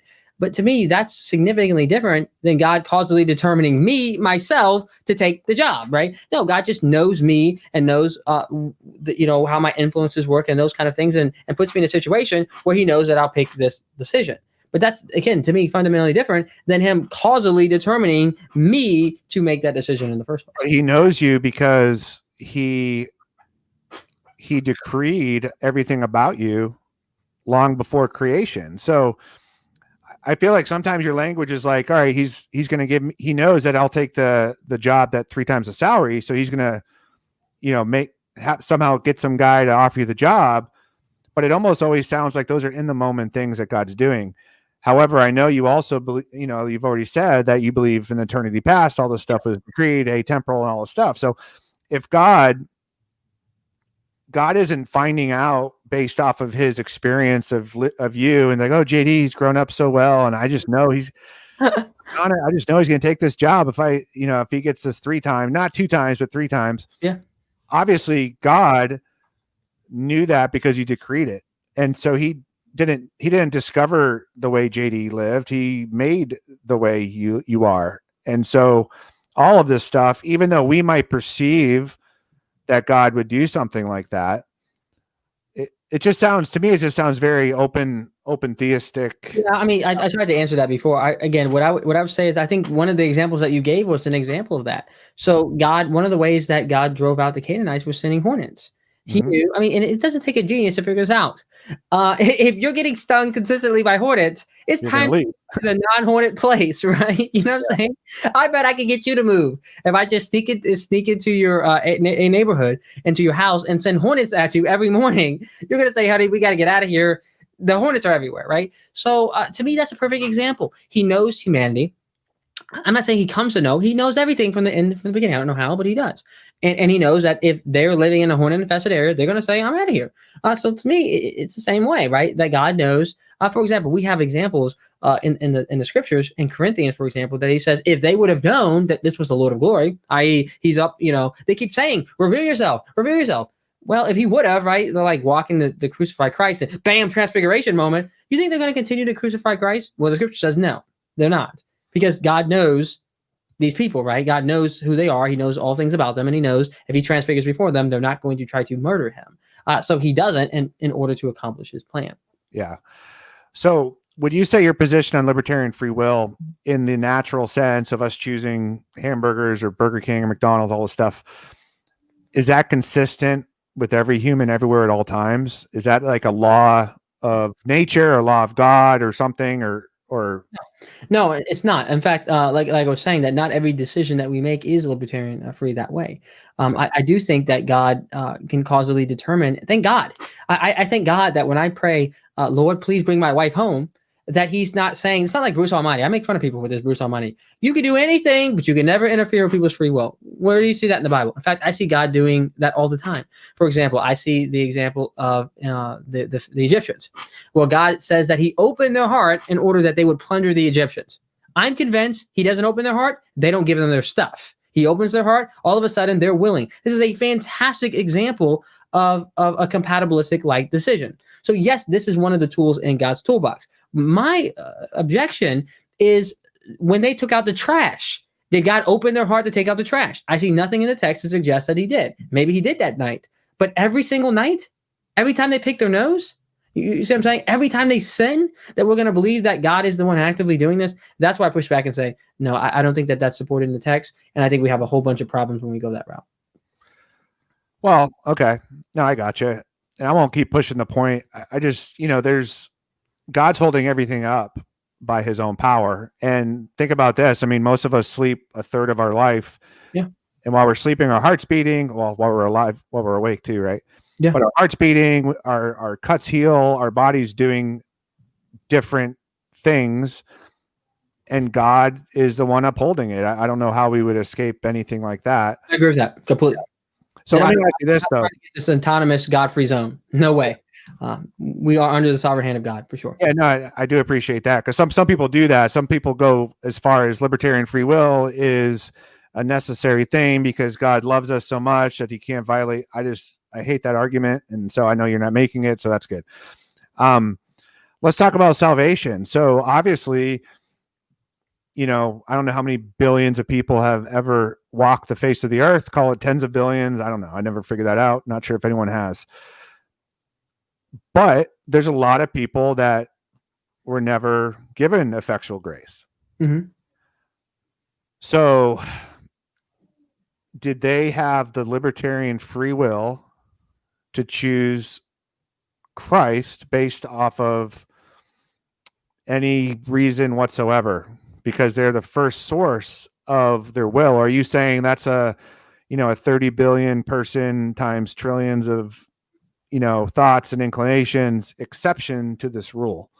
No. So this is a great question. This also goes into whether or not people in heaven can choose to sin, whether or not angels can sin. Now, even whether or not Christ's peccability and some other things, or whether God can sin. These are all kind of wrapped up in the same thing. This is why I very carefully define my terms, is that free will is the ability to do options that are compatible with your nature. Now, if you are a non-Calvinist, you would say that for the most part, you could be a Calvinist, a light and moderate Calvinist here, but for the most part, if you're a non-Calvinist, you would say that, yes, it's compatible within a fallen nature to believe in Jesus Christ. Or you could maybe argue, well, it's restored through prevenient grace. Either way of getting out there. Basically, people have within their nature, within their grasp, the ability to choose Christ and not choose Christ, and some choose and some don't. And that's the explanation. The vast majority of Calvinists would say no, that you're dead in sin and all these things mean that choosing Christ is outside of the compatibility of your nature, right? You're just simply not able to make that decision. You cannot until you're effectually regenerated. But I would say, here's what happened. It's so tragic to me. Somehow, this concept that believing in Jesus for the reprobate is incompatible with their nature transferred over to picking your nose was incompatible with your nature unless you're determined by God. And that's, to me, the logical leap. Or because when you're in heaven, so let's do the non-Calvinists, or even all Calvinists would agree with this. When you're in heaven, you cannot sin. So in heaven, you cannot sin because sinning is no longer compatible with your nature, or God can't sin the same thing. Somehow means that in heaven you're determined to walk outside. Everything is determined in heaven somehow because you simply can't sin. And I would say that doesn't logically follow at all. All it proves is that sin is no longer compatible with your nature. It doesn't say whether or not you can play pickleball or read a book. I hope in heaven that I'll be able to play pickleball or read a book. And I'm teasing about that, but you get what I'm saying? That just because I can't sin doesn't mean that I can't do whatever decisions that I could possibly do within my nature. Okay. All right. Let me see if I have another question here. So let's see. You talk about free will. Would you say that you are you totally against, well, would you say you're an indeterminist at all? Or would you say you are a determinist or a partial determinist? It sounds like you have pieces that you attach to and other times you don't. Yeah. So let's kind of define these terms real quick. So interesting enough, you could be a compatibilist. This is a really good question, by the way. You could be a compatibilist. Well, if you're a compatibilist, you have to be, well, obviously a compatibilist. But you could be an incompatibilist. Or should I say, you could believe in libertarian free will and be a compatibilist. That's what I'm trying to get. Because compatibilism is merely the question of whether or not determinism is in theory, not in reality, but in theory compatible with free will and moral responsibility, right? So I could, in theory, believe that we live in a libertarian universe while saying compatibilism is a possible option. This is a very rare position because most people, if they don't actually believe in compatibilism, they think it's incompatible. So am I incompatibilist? Yes, I am an incompatibilist. I do think that it is incompatible, that I think that certainly you could have a certain type of free will. I think there is a certain type of compatibilistic free will. So I do think that determinism and a certain type of compatibilistic free will is certainly compatible, right? Mm-hmm. The part where I would say I'm an incompatibilist is I do not find moral responsibility compatible with compatibilism. So I don't see how, if God determined, meaning actively caused, not permit, you to do evil, that you would be morally responsible. In fact, that's why I was giving you the Calvinist argument. I would say no, that God gets all the glory for him. So on a positive side, right? Let's say God causes me to go to a Bible study. God just answer my wife's prayer or whatever. He just causes me to, in compatibilistic free will, go to a Bible study. Well, when I get to heaven, I don't think I'm going to be able to get any glory for that, right? I went to Bible study, but I think God's going to say, yeah, but I caused you in the answer to your wife's prayer. She gets points, you get 0. Does that make sense? But if I freely decided to do something and freely decided to go to the Bible study, I do think I'm going to get rewards for that. Well, it's the exact opposite in my mind when it comes to sin. That if I think it's always the case that I'm not going to say, well, I wouldn't have sinned, but you made me do it, God. I'm going to say, no, that never is the case. In fact, here's a whole bunch of sins that you were going to do that I stopped you from doing. And I don't think I'm going to get any glory. I didn't rape her, God. Yeah, but that's because I stopped you. Right? So I don't get any credit for that. But I do think that God would get a blame. This is where I'm an incompatibilist. Yes, I do think, since God is holy and God never sins, incompatibilism, that there is no way that I would be morally held accountable for what God actually causally determined me to do. I don't know if that was too long, but that's how I would answer that question. Yeah. The issue, though, from a biblical perspective, and I understand the rationale from a philosophical perspective, and it seems like it's a contradiction. However, from a biblical perspective, God's done that many times. Isaiah 10, he used the Assyrians to attack Israel, and then he punished the Assyrians for attacking Israel. I mean, there's examples like that many places in the Bible. So I go back to my position, like I used to not be a compatibilist. I used to not even know what all this stuff was. I didn't even know what Calvinism was for many years and stuff. But what drew me into this is because I want to be consistent with the scriptures. And I think it's still a rational position philosophically, but I think ultimately the scriptural position gives credence to it. So yeah, let me ask you this. I want to go back to that real fast. Yeah, absolutely. Go ahead. So I really respect you for that, and I love that. And I would never want to convince you otherwise. I think what the philosophical arguments do is they hopefully make you think something's wrong. Like I know that God is holy, and this seems to be suggesting that God be the author of sin, and this is a real problem. But what about these Isaiah texts? What about these texts, right? And so what I would do, and what I would try to argue is, what if we can understand those Isaiah 10 texts, for example, or even the Acts text, for example, in such a way that doesn't actually make God actively causing people to sin, right? And then we wouldn't have this problem. We would see that Isaiah 10 can be true, and at the same time, God not actively causing people to sin. And to me, that would be the reconciliation. But I will respect you and say, listen, if you can't reconcile, I'd much rather hold the tension and say, philosophically, I don't see how it works. but I'm just going to trust God in Isaiah 10 and let God be God. But I think we can fit them together. Yeah. Define actively cause. When you were saying that, what do you mean by that? So I'm just saying, the reason I use actively cause is because I say permit all the time, right? So permit is allowing you to do your free decision. To me, the opposite of that is if it got either, if something happens by a free will creature, God either permitted it, I would say, or he caused it. So actively cause would be the example of plundering the Egyptians, right? The person I want my gold. I want my stuff. God does something. I don't know what he does, but he opens their heart. That's the language we have in the Bible. He does that actively. So all of a sudden, I don't want my stuff anymore. So that's what I mean by actively causing, is God is going around, monkeying around, intervening with his creation in such a way that is causing them to do his. In those examples, did he ever violate their free will or their freedom, the creaturely freedom? Did he ever violate that by opening a heart? I don't really like the term violate. Violate sounds like some kind of transgression. God is God. He can do what he wants, right? My issue has always been is when it comes to sin. But yeah, certainly God can puppeteer you all he wants as long as he doesn't cause you to sin. So I don't really like the term violate, because it almost sounds like that I have some right, like some kind of personal autonomy that God can't intervene with me. I'm a creature. God can do whatever he wants with me, right? But my always issue has been God cannot, I don't think, logically, it just seems morally a great atrocity to think that God's going to cause me to sin, like he opened the Egyptian's heart, and then blame me for it. It just doesn't make any sense to me. Right. Okay. Let me ask you this. So when you say active cause, though, you're not, that's not synonymous with efficient cause, right? No. Okay. So God's not doing this stuff. He's just doing something that would open the heart. So now when God opens the heart in this situation, in theory, let's talk theory. I really think libertarian free will is a lot of theory at this point, because we could say, okay, in theory, could the person whose heart was opened, or the people, could they have done otherwise than what they did? In theory. No, because now we're back into a compatibilistic free will decision, right? And so this is a free will decision in the sense that they voluntarily did it, and there's no external force causing them to do it. At least external force, as in they don't realize it, right? Yeah, but that means they could have. That means they could have done otherwise, meaning they were free to pick what they chose, or they could have done.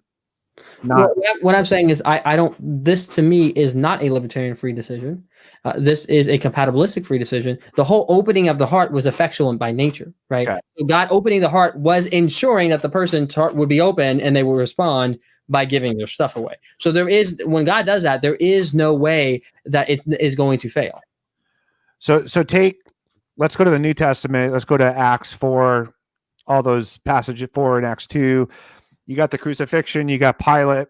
Pilate could have, in theory, as a free person, he could have let Jesus go. And the story almost alludes to, like, he was like, I don't find any fault in this man. Yeah.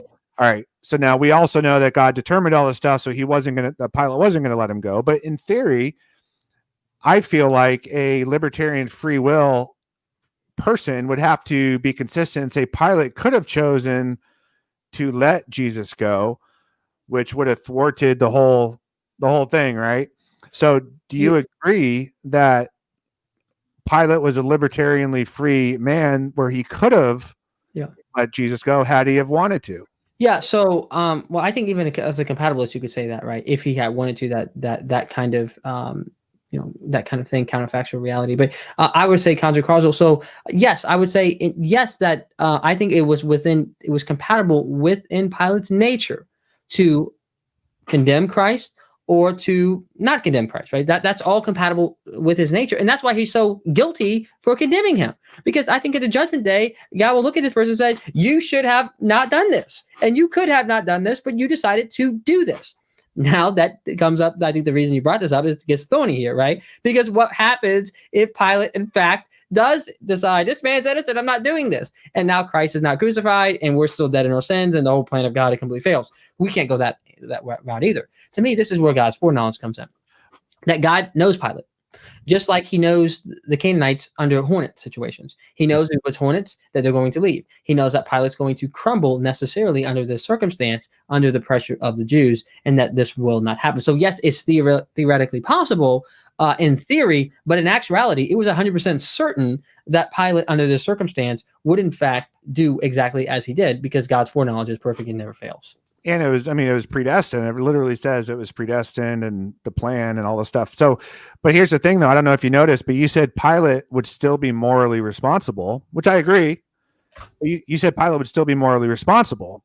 But earlier you were saying if God's the cause or the active cause, then how can anyone be morally responsible? So I feel like you kind of contradicted yourself in that. I agree Pilate is morally responsible because I agree his freedom was never violated.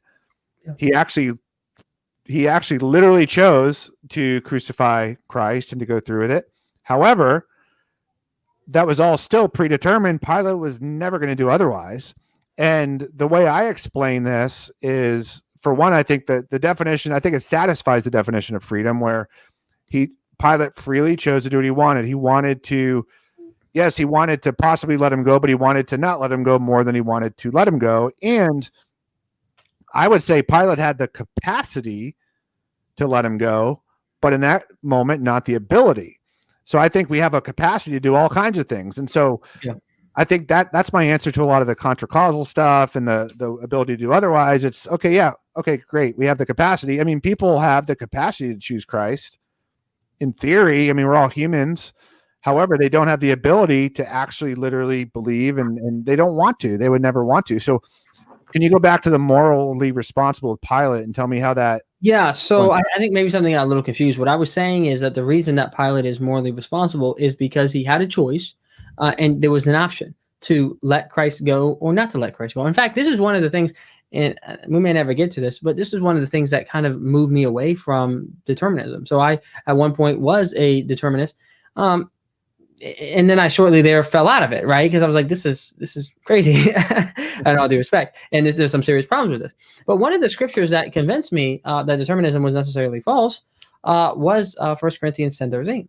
The God is faithful, will not let you be tempted beyond your ability, but with the temptation will also provide a way of escape. Now that is a promise to believers, not necessarily a promise to unbelievers. So, should be that as it may. But I still think that the principle seems to equally apply to an unbeliever, right? So if a believer at the judgment seat of Christ will always be able to say, well, God, you hemmed me in. He's like, no, I didn't. You could have chosen the path of escape. Where was it? It was right there, right? And I think it might be the Holy Spirit, conscious, all kinds of various things where he can actually show you the way of escape that you did not take. Well, I think in principle, the same thing is true for an unbeliever. What's an unbeliever going to say? God, you hemmed me in. I couldn't have done anything else. I don't think the answer is, yeah, I did. So what? I'm God. Too bad. I just don't think that that's going to be the answer. That's not satisfying. I think what's going to be is, no, you could have not done this, right? But you chose to do this. When it comes to Pontius Pilate, though, I feel like, you're really putting a lot of weight in this language of predestination, as if it somehow, requires determinism or something like that. But I just don't see that to be the case. I can predestine something, which just means to predetermine things, but maybe I'm predetermining that these kind of people will do these kind of things precisely because they will do these things, or I'll permit them to do these things, right? Or I'll intervene when they do these things. So I think that God can predetermine the crucifixion, and even predetermine it by Pilate, precisely because he knows Pilate. He knows when he puts him in the situation, he'll do these things, and then he actualizes that decision, and then sure enough, it comes about exactly as God predestined it to come about. Okay. Yeah. I think points like this, I think it does give some shaky ground, because I say people are morally responsible because they're free moral agents. They're making actual, real, lifetime decisions. Pilate made a decision. Everyone makes actual decisions. And I'm saying people are morally responsible because that's the standard that God put on everything. Mm-hmm. And ultimately, that's just the way it is. However, with obviously Acts 2 and Acts 4, I mean, it literally says predetermined. I mean, it uses determination language, right? Yeah. So I guess one option is to say, okay, that was 100% determined. I don't think people realize the gamut of what, if you think about the lineages and all the prophecy, I mean, you're talking a massive, massive thing was determined. It wasn't just one day on a crucifixion or whatever. So either that was an exception to all this stuff, it was the crucifixion, and God took over on that one, or it wasn't. It was definitely determined by God. I mean, it literally says it. So in essence, it's almost like all the people who crucified him, even though the Bible says they were lawless men. Yeah. So they broke the law. God's law, that either none of them are morally responsible, or we have to say, okay, that was just one exception to the rule, and that, impacted millions of people. I think, if you look through all the ages. Well, that's why I tried to give my alternative. I don't want to go either route, right? To me, all I see that Acts is confirming is that Christ did not die by accident. This was predetermined and based on the foreknowledge and the plan of God, right? God knew all of the reality. He knew that man would fall. He knew all the people involved. He knew all these things, and this was God's definite plan. Was God orchestrating this plan from the beginning? Yes. In fact, the entire Bible is recording how God does, in fact, orchestrate this plan, right? Mm-hmm. He's not allowing the devil's trying to constantly destroy the seed of the woman, and God is constantly defeating the devil and bringing about the seed of the woman. And so I think that we see that in God's providence all the time. But here's my thing. God is so big. He is so powerful. I'll give you an example. So in the book of John, it constantly says that they tried to kill him. They tried to kill him all the time. They're always trying to kill Jesus in the book of John. But it keeps saying this little phrase, but it was not his time. It was not his time. It was not his time. And then it finally says his time was, his time had come, and they all of a sudden they can grab the untouchable. Suddenly they can grab him and they take him and they kill him. To me, I think that sometimes the determinist seems to almost think that, God had to determine the people wanted to kill Jesus. And I say he didn't need to determine that. In fact, what you have is God restraining evil, supernaturally causing Jesus to persevere the entire time. And then finally, when it's his time, he lets his hands up and he permits the evil to rush in. I don't think that God needed to take someone who didn't want to kill Jesus and make him want to kill Jesus. This person already wanted to kill Jesus because they were evil. And then here God is, all he has to do is permit and put Jesus in the right circumstances. And all of a sudden his plan will accomplish exactly the way that God wants it to happen. Well, okay. But we also, a lot of the stuff with the crucifixion was prophesied, right? Yeah. Like in Isaiah, and you had the piercing. You had all this stuff that had to physically, literally happen. And I just don't see. So your alternative explanation here, I think I understand what you're saying, but I think you can't escape the kind of the pendulum, right? Because to explain a different way than, say, determinism or compatibilism, which is still soft determinism, you almost have to talk in our present tense terms. Like God knew how Pilate was, and he knew how these other people were, and if anyone got too crazy, God would come in and kind of restrain it a little bit and break up the commotion. It almost comes into that present language. But if you're saying what you said before with foreknowledge, God's decrees, then when did all that stuff, the manipulation, happen? Did it happen in time, or did it happen eternally? And yeah, but God's knowledge here in a second, but you can give some thoughts on that. The thing is that God's own determinations from been, I think it says in Acts that all of his ways have been planned out from eternity past. God knows. It's like a chess player, right? God already knows exactly all the moves he's going to make. In fact, he knows all the moves you're going to make. He's already mapped the whole game out. But yet, even though he's figured out these things, he hasn't beaten me until he actually plays the game. There's a point in time where that which happened in eternity past comes about in reality. Mm-hmm. And this also goes into eternal justification, which I plan on making a video all about that, and the conflation of God's eternal plan versus the actualization in time. But it's the same basic idea, right? So here God knows, he already knows Pilate before Pilate exists. He already knows man's going to say, he knows all these things. He knows all of the moves that he's going to play out. And then when sure enough, when game time happens, right? Game time is actually, so for example, does God know what time it is right now? Yes. God knows exactly what time it is right now. And he knows exactly about this conversation. He knew this conversation before 2 months ago and a year ago and before that. And he knew all the things that he was going to permit and all the things he plans on accomplishing through this conversation. But he also, those things actually need to actualize in actual time. I don't know if that makes sense. So I'm not saying that God is sitting there and watching Pilate and thinking all of a sudden, that's open theism. All of a sudden, now I found this guy. Now I need to break it up here. Oh, he's doing something over there. No, he's already planned all these things out, and he brings it about in time. So how is that? All right.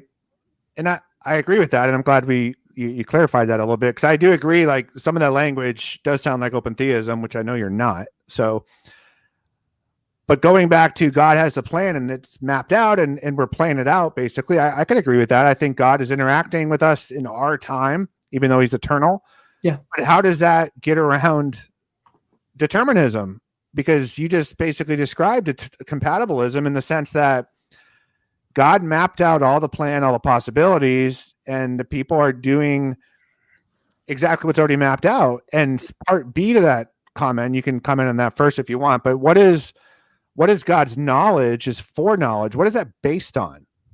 Okay, so let's do part A first. So if you want to, some people have actually called God's foreknowledge a type of determinism. I mean, that would be an extremely soft determinism, right? And I don't think that is, in fact, determinism. But you know what? If you want to say that God's foreknowledge is a type of determinism, then fine. I think it does conflate the ideas, though. And also, if you want to say that because God decides to, permit or even cause things, never evil, that's a type of compatibilism, determinism, fine too. I mean, you can put me on a category, I'm fine with that. Again, I think that conflates the issue. Because again, what I'm distinguishing from the philosophical determinism is that, really, let's back up a little bit. What are the pieces on the table that God is determining? What I would say is that the determinist, the philosophical determinist, well, I don't think many Calvinists are these things. They just read a book and say, well, I'm a determinist, and because this guy said it, and they don't really even understand determinism in the first place. And they all think that I think the vast majority of Calvinists actually do think that they pick the blue sock or the red sock, or that they have the freedom to sin or not to sin. But be that as it may. So getting back to what the pieces on the table. What are the pieces on the table? I would say, to me, the determinist says the pieces on the table are just basically persons, meaning that they're conscious beings, but they might as well be not, right? He just moves them around, and you do this, and you do that, and you do this, and you do that. And sure enough, guess what? They do this and do that, and just like that. We could actually literally create like simulated programs. We can't make them conscious, but we can actually make like simulated programs that do that very thing. All right, John's going to do this, and in fact, we write books like that. That's how books are created. They're just not conscious. The only difference between a book, in my mind, and determinism is that the book's not real. Determinism is real, and the books aren't conscious, but determinist people are conscious. But I would say, under a libertarian model, what are the pieces on the table? Actual persons. There's actual people on the table that want things and do things. And God is interacting with them and saying, this guy, he's going to hit Sam if I allow it. So am I going to allow it or not going to allow it? He's actually working with people, not just like a script where he's just writing everything in. So that's the main distinguishing factor in my mind between my model and what I would say philosophical determinism is. Okay. So when God says, if so-and-so is going to hit Sam, in that example you just said, when did he think through this? This is the atemporal nature of God. I think that he's always known. I mean, this is mind-boggling. He's always known. Here's the amazing thing in my mind. God always knows everything at all times, right? I mean, God has always known about my existence, that I'm a contingent being, but he's always known that I was a potential contingent being. In fact, I would say that God even knows possible beings that will never come to being. For example, here's an interesting question in my mind. Does God know what would happen if a giant elephant jumped in my room right now and started rushing toward me? Yes, I think he does. Will that happen? Probably not. Do you see what I'm saying? But I actually think that God actually knows what a giant elephant in my room and how I would interact with that elephant. I think that certain Calvinists or determinists says, no, he doesn't know that, because he only knows what he actively causes. And since he's never going to actively cause giant elephants to show up in my room, he simply does not know. If I ask God, what would I do if a giant elephant came in my room? It seems to me that some Calvinists would say, I don't know, because I have not determined that thing to happen. Does that make sense? I don't know. Yeah, it does. But I mean, even I know what an elephant will do if it goes in your room. I mean, so you think you're not 100% sure, but yes. There's like this temporal knowledge. We can imagine stuff, but here's the thing. So your language, I feel like you go back and forth. Now, are you leaning Molinist at all? It depends on what you mean by Molinism. I like you're talking a little bit of middle knowledge, but I certainly believe. I think every Christian should believe in middle knowledge, right? And so, if middle knowledge is what Molinism is, then I would say I certainly believe it. I think that my biggest critique on Molinism is they have this really powerful tool of middle knowledge, and it is really powerful. And I think that oftentimes that is in fact what God does. All God has to do is put you in the right situation, and voila, bang, His will is perfectly accomplished. But it seems like that instead of using this as one potential tool that God uses, this is the only tool. This is the only way he can do these things, right? He never is actively restraining or actively causing or doing these things, or at least that's so minimized that it's barely ever happening. And I'm saying I don't agree with that. I think that one tool is simply, if he wants me to marry my wife, which he did, he brings her to me, right? I mean, that's one way. And I see her go, whoa, and the rest is magic. That's one tool. But is that the only tool? And I think that oftentimes the Molinist is trying to see this as the only tool. And I would say that's one tool, but there are many other tools that God can use to accomplish as well. All right, let me ask you this. How much more time do I have? 3 minutes. 4 minutes. 4? Okay. Cool. All right. So tomorrow at 3:01 p.m., you're going to do something. Does God already know what you're going to do? Yes. Okay. So tomorrow at 3:01 p.m., if I call you, will you do anything otherwise other than what God already knows you're going to do at 3:01 p.m.? No, because that would be a contradiction, right? Because God's knowledge is absolutely perfect, and for his perfect knowledge to be false would be just a contradiction in terms. To me, I think that God's relationship to the future is the same way that our relationship is to the past. A few exceptions here, but I'm talking about just the pure knowledge aspect, right? Mm-hmm. God knows, we know the past, and the past is absolutely certain to us, right? So this conversation, listen, I enjoyed this conversation. Let's say I hated it. Let's say I think, I could have done so many other things with my life than this conversation. Guess what? I can't change what has happened, right? I can't go back and change it. What happened has happened. It's absolutely certain that it could happen. But what I think is I could have not had this conversation. This conversation was not necessary, at least from my part. Maybe God causally determined me not. But assuming that was a free will decision on my end, this conversation was not itself necessary. I freely chose to enter into the conversation. But once I freely chose to enter in, I cannot freely choose to not enter in because I've already done it. So I think it's the same way when it comes to God, that God certainly knows what I will do. And just imagine he's not causally determining. If causally determined, then I believe in causally determined, kind of what you're saying. But if he didn't, and he just simply allows and permits me to do it, God knows what I will do. And what he knows is certainly to come to pass because he precisely knows what I'll do, just like I know the past. But that does not, from that, we cannot conclude that I am not free. I'm just as free to do that future decision as I was to do the past decision, right? It's just God's perspective on the issue. All right. So God knowing what you'll do tomorrow at 3:01 p.m., we both agree he knows the future. He knows exactly what it's going to be, and it's perfect, and it's 100% certain. However, what is that knowledge based off of? And I think we talked about it a little bit earlier, but I want to kind of take this home for the next 2 minutes until we're done.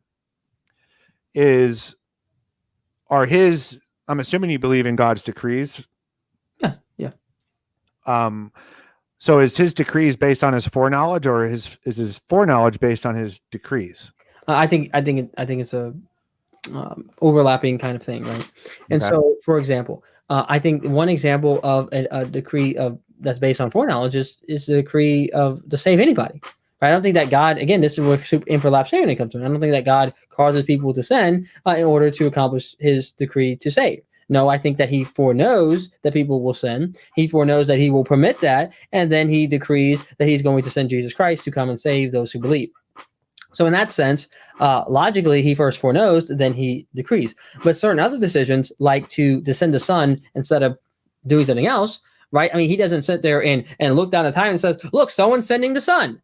What do you mean who's someone? It's God. God so loved the world that he sent his only son. So when God is doing something, when God is actively intervening, he decrees first, and then he knows what he's going to do. Does that make sense? Like he knows he's going to send his son. He's not looking. He's the one who's causing that thing to happen in the first place. And right. Not say that if this gets too like crazy, just think about how we can know something future. Now we can't really know something future, but we can project in the future. And there's two ways that we can know the future. In like square quotes, because we can't actually know exactly what's going to happen. We can project it. The first way is that I can simply plan, right? I know in the next 2 seconds, I'm going to turn this video off. And I turn the video off. How? Because I actually know what I was about to plan. That's my own decree. I know the future because I've determined what I'm going to do. The other way that we could know the future is just by projection, just saying I have a feeling that this is going to happen. We don't really know the future that way, but those kind of things. I think it's the same way with God. God can actually know the future by actually knowing it, or a guy can know the future because he knows what he's about to do by intervening in the future. However, from our perspective, our temporal perspective, it's the notion of fixity. It's fixed. So regardless if it's just he knew it or if he decreed it and that's why he knew it, regardless of that position, what you'll do tomorrow at 3:01 is absolutely fixed today at 10 o'clock or whatever time it is. Yeah, that's right. Right. It's fixed, but that's fixedness. It's because I logically will do what I will do, right? I will do what I will do, but that doesn't mean that I couldn't have done other. If I would have done other, then God would know that I would have done other, or I will do other, if that puts it in a sense. But I don't think that God's knowledge does not limit my choices. But you're gonna come about, the 3:01 tomorrow is gonna be 100% free, because freedom, I think, again, by definition, is just you're making a choice that's not constrained or anything. However, it is fixed.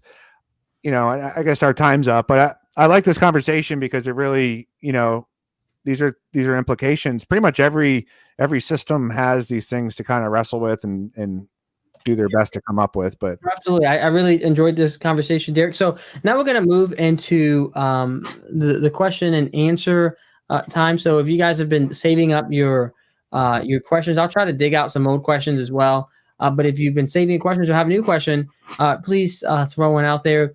And if you just want it to both, then you just put the question, or if you want it to a particular person, then let me know. And again, Derek, I really appreciate you coming on. You're a smart and very godly guy, and I really appreciate that. Cool, man. It was great. And I definitely enjoyed your last debate as well. So let's see. Let's see if I can dig up a question. I saw some back here. Kind of some of these guys are debating amongst each other. You could take all the hard ones. Dig out the hard ones. Let's see. That's where it goes down in the comment section. That's where the real battle happens.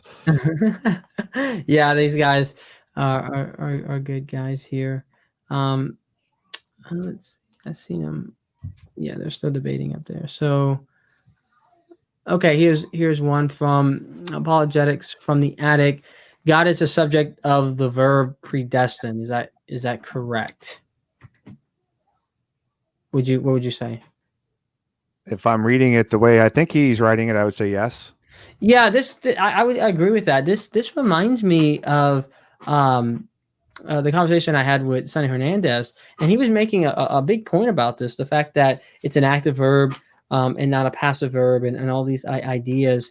But I would say that, that doesn't really tell you anything. That, okay, yes, God has predestined something to occur. He's predetermined that thing to occur, but that doesn't tell you how exactly he predestined this, or what all's in play with that, right? Is he predestining this precisely because he knows what a free will creature will do, and he's permitted it, and he's going to intervene here and there to make sure that his perfect plan is accomplished?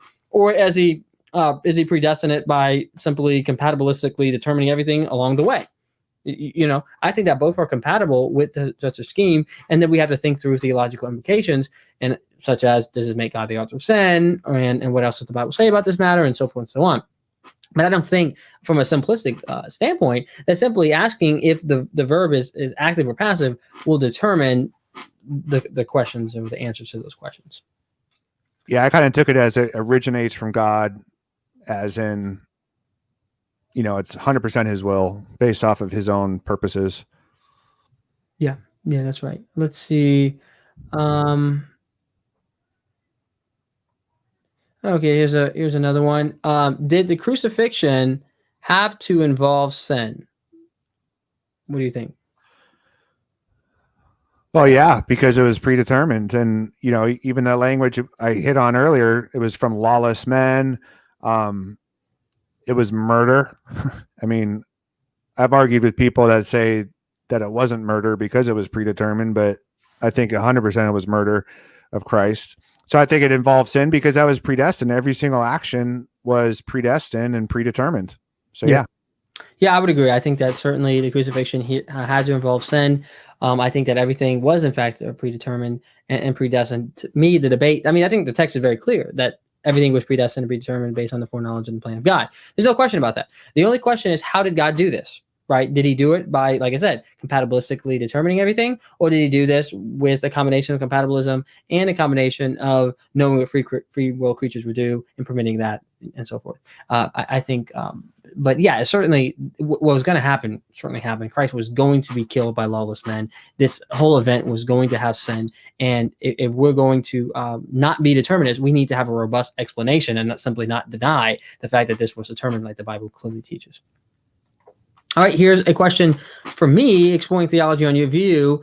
Are there certain things God couldn't accomplish while allowing libertarian free will, such as saving every person? This reminds me of feasibility, the question of whether a certain, the difference between logical possibility and feasibility, that certain worlds are logically possible. Like there's a certain world that all people are logically saved. There's nothing inherently contradictory, but maybe this is simply not feasible because no world where free creatures are actually allowed to live and make decisions will they all be saved. That's one argument. This argument is often used to try to explain why everyone's not saved, and to simply say, hey, this is the best possible world because the world that everyone would be saved is simply not feasible. Maybe I just have, there's no way of knowing that answer, right? I think the real reason to why everyone's not saved is because that was not God's ultimate plan. This was God's ultimate plan. You got to deal with the God that we have revealed in Scripture. And God's ultimate plan was to save believers under these conditions that he set. Was there other possible worlds and other possible plans? That goes into speculation in my mind. This is the world that God has made, and we must live in it. Let me make sure I'm getting this question. On your view, are there certain things God couldn't accomplish while allowing libertarian free will? Oh, yes. I would say another way I'd hit this is yes. I think that every time where God is intervening and compatibilistically determining something, such as causing everyone to, be plundered by the Jews or something like that, he's probably doing that because they won't do it in a libertarian free sense. The whole reason why God decides to get in there and change you is precisely because you are going to pick the red sock over the blue sock. And I mean, yes, could God like spin the world upside down so that you now all of a sudden hate blue instead of red? Yeah, he could, but I just don't see that that's really required. I think that Molinism sometimes is thinking this is the only tool. So God must, cause you to eat a peanut, which will change your view of blue and red. And that's the only way he can get you to do that. And I think, no, God can simply cause you that day to pick the blue sock or the red sock. You want to? Yeah, I mean, just real quick. I do think that God would be not able to do certain things if libertarian free will was true.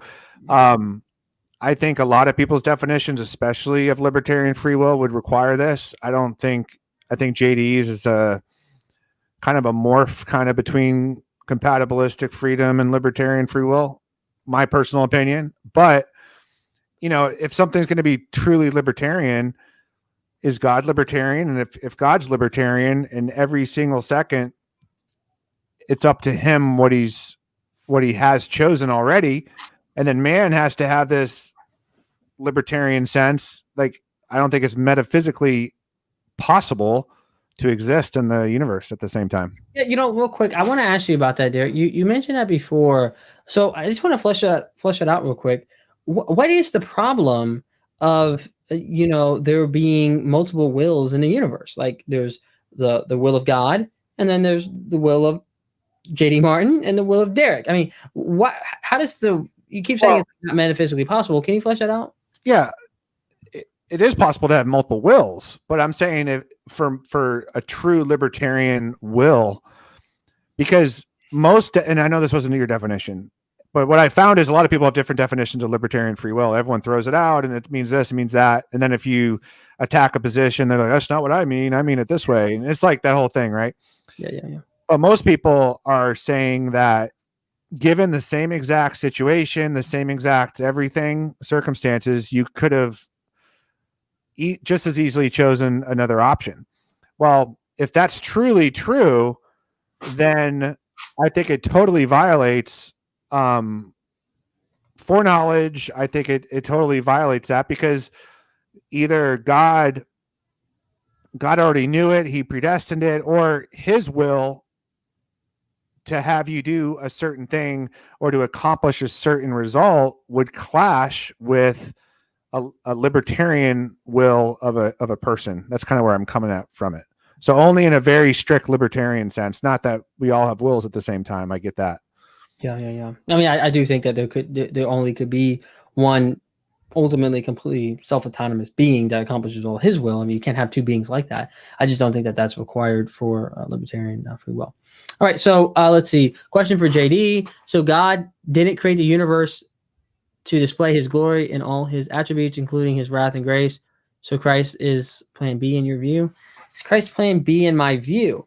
No, not really. I mean, I would say not at all. I mean, Christ is the lamb slain before the foundation of the world. This was always God's plan, but this was always God's plan precisely because he knew that he would create Adam and Eve, and he knew that he would permit Satan to tempt them, and he knew that they would fall, and he knew that he was going to permit all that, and that he was going to redeem all that through Christ. So it's not as if Christ is plan B. This is all absolutely certain, right? Before he even hits play. Like, he's not like hitting play and then all of a sudden, oh, what's going on here? And then, oh, we gotta figure this out. No, before he even hits play, he's already mapped all these things out, and Christ has always been plan A from the beginning.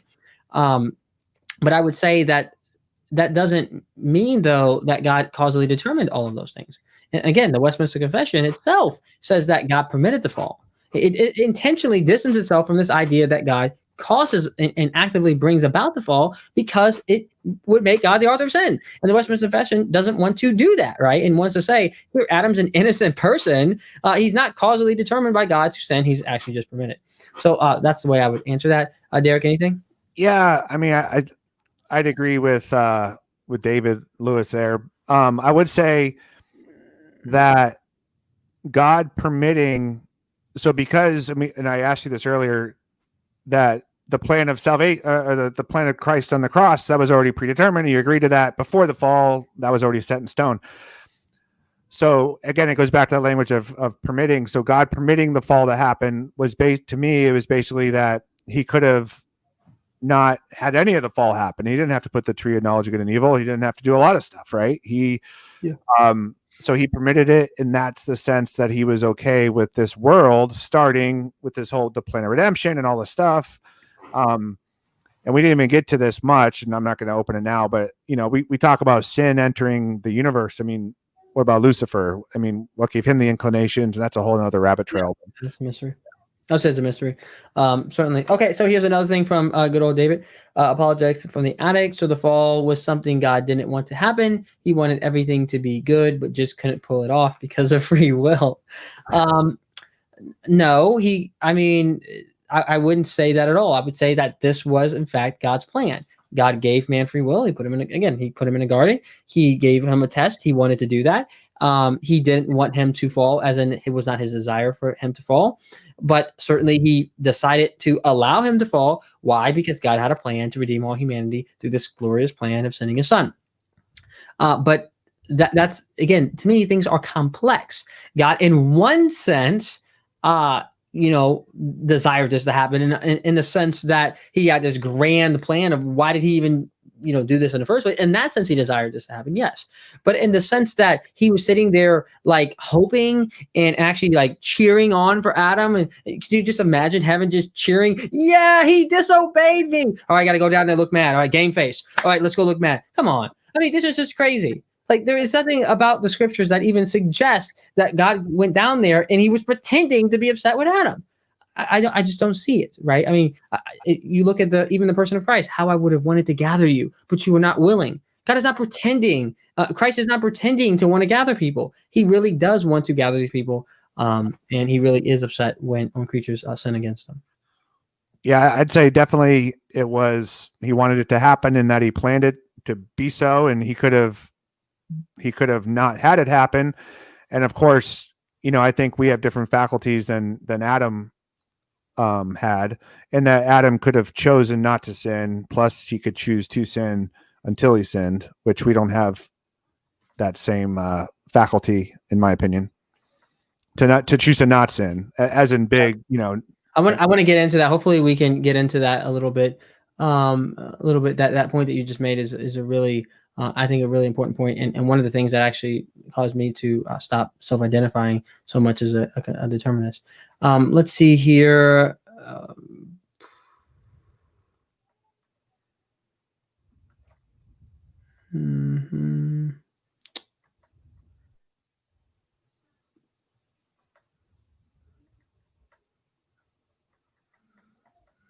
get to some of these.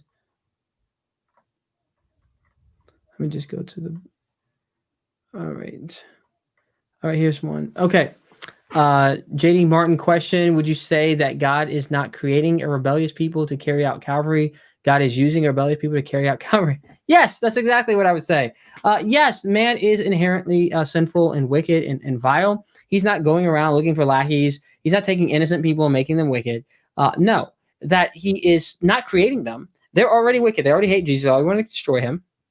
And he says, "Oh, look, there they are." Right? I mean, no, oh, look, that's that makes me sound like overtheist again. I'm using this kind of language, but I'm saying that here they are. They're already out there on the playing field. And he says, all right, bring these guys over here. Bring these guys over here. All right, Christ, you go here. I'm not going to let you destroy him. All right, now I'm going to let you destroy him.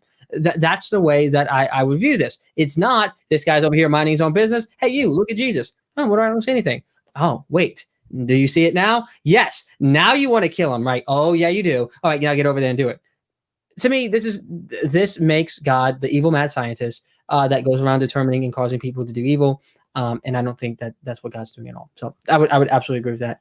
I would, yeah. I'd say part of this question is: Did God know a guy named Pilate? Did he raise Pilate up to do this, or did God just pick whoever was in charge? And it could have been Pilate, it could have been a number of other Romans, and he just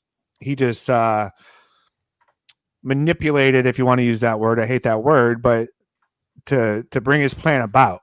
I think, from my position, that Pilate was specifically in that position. He was already going to be in that position. He was born knowing that he was going to be in that position, and he was going to exactly be the exact ruler of the city there, as well as as Caiaphas and all the other Jews and Gentiles and all that stuff. Yeah, no, so I'll just stop there. Let's see. Another one from Aaron. JD question: what did God's hand and counsel determine before to be done, the crucifixion or the free choices of man to accomplish or determine the crucifixion? I would say that ultimately what was determined is the crucifixion, but it was determined by the hands of lawless men. So I wouldn't really divide it up in this way, right? That Christ was determined to die precisely in the way that he did die. But I would just, again, say that God has foreknowledge. God knows what these people will do. And so he's planning based on all of these circumstances that he is going to bring him about. Kind of what Derek said. It wasn't just like, that it was any random leader. Pilate was raised up, and even Jesus said you could do none of these things unless it was given to you by God. Pilate was raised up particularly for this task, for this role, right? He thought, well, they just like me. I'm just so great. I'm just so awesome. That's why I become, the ruler that I am. Well, it turns out actually it was God.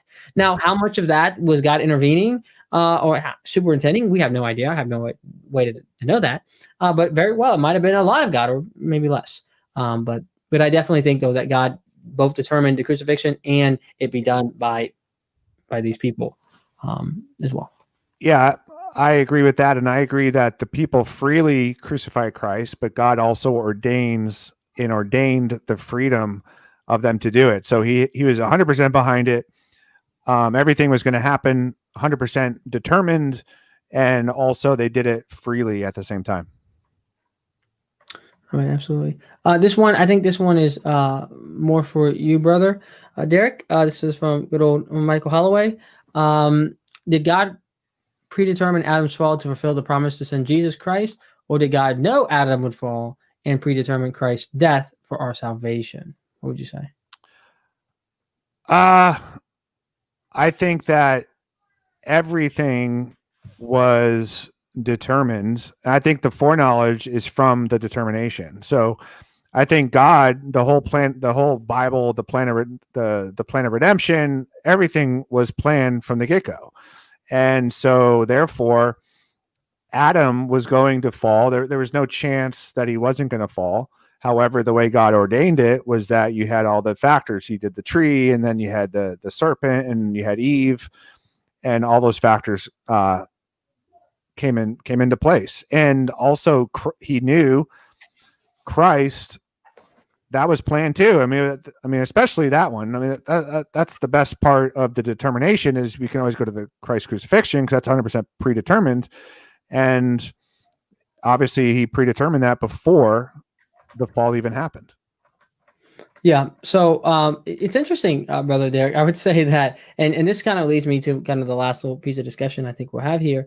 It sounded almost like your answer there was the same answer I gave when it comes to Jesus, right? That God is determining, if you want to use that language, determining the event by happening by the woman, by the circumstances, by permitting. I mean, that's pretty much what I'm saying. I'm just applying it post-fall. So it sounds like to me, and maybe you didn't mean it that way, but it sounds like to me, the way that you explain post-fall is the way that I explain, at least in part, of how God accomplishes using sinful people. You know, I said post-fall. I meant pre-fall is the way I say that God also works post-fall as well.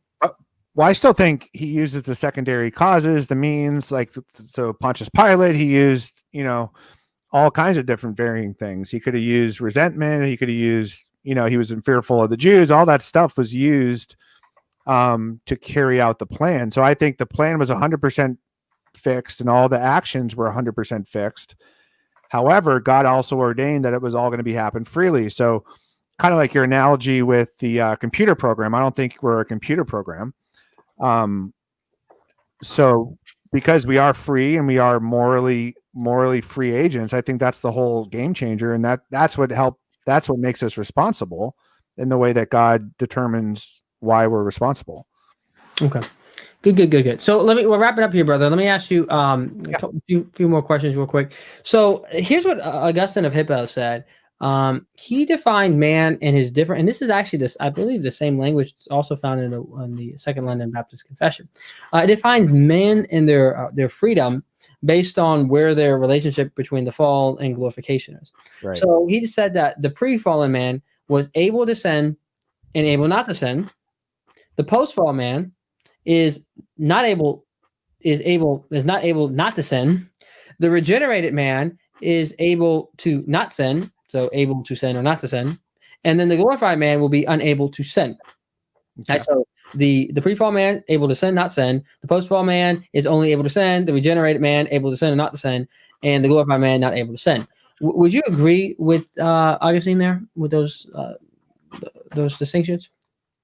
Now, you said that was from Augustine, or that was from the Confession? That was from Augustine. Okay.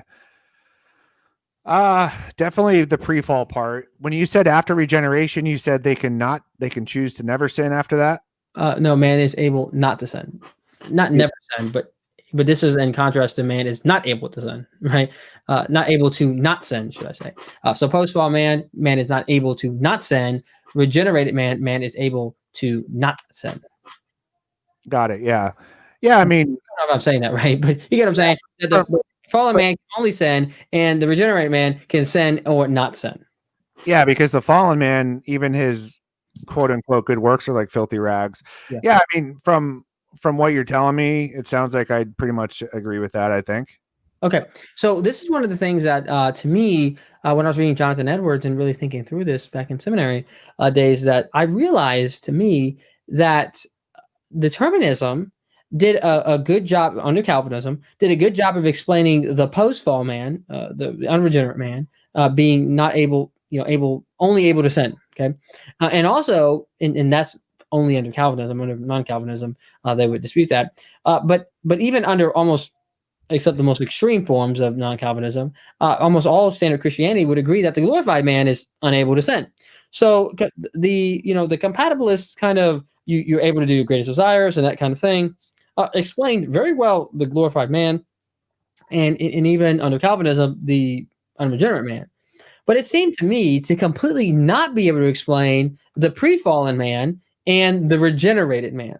Okay, so it seems to me that even within the Conformed Confessions, if we admit that Adam could sin or not sin, that's contra causal free will, right? He has the ability to sin or to not sin.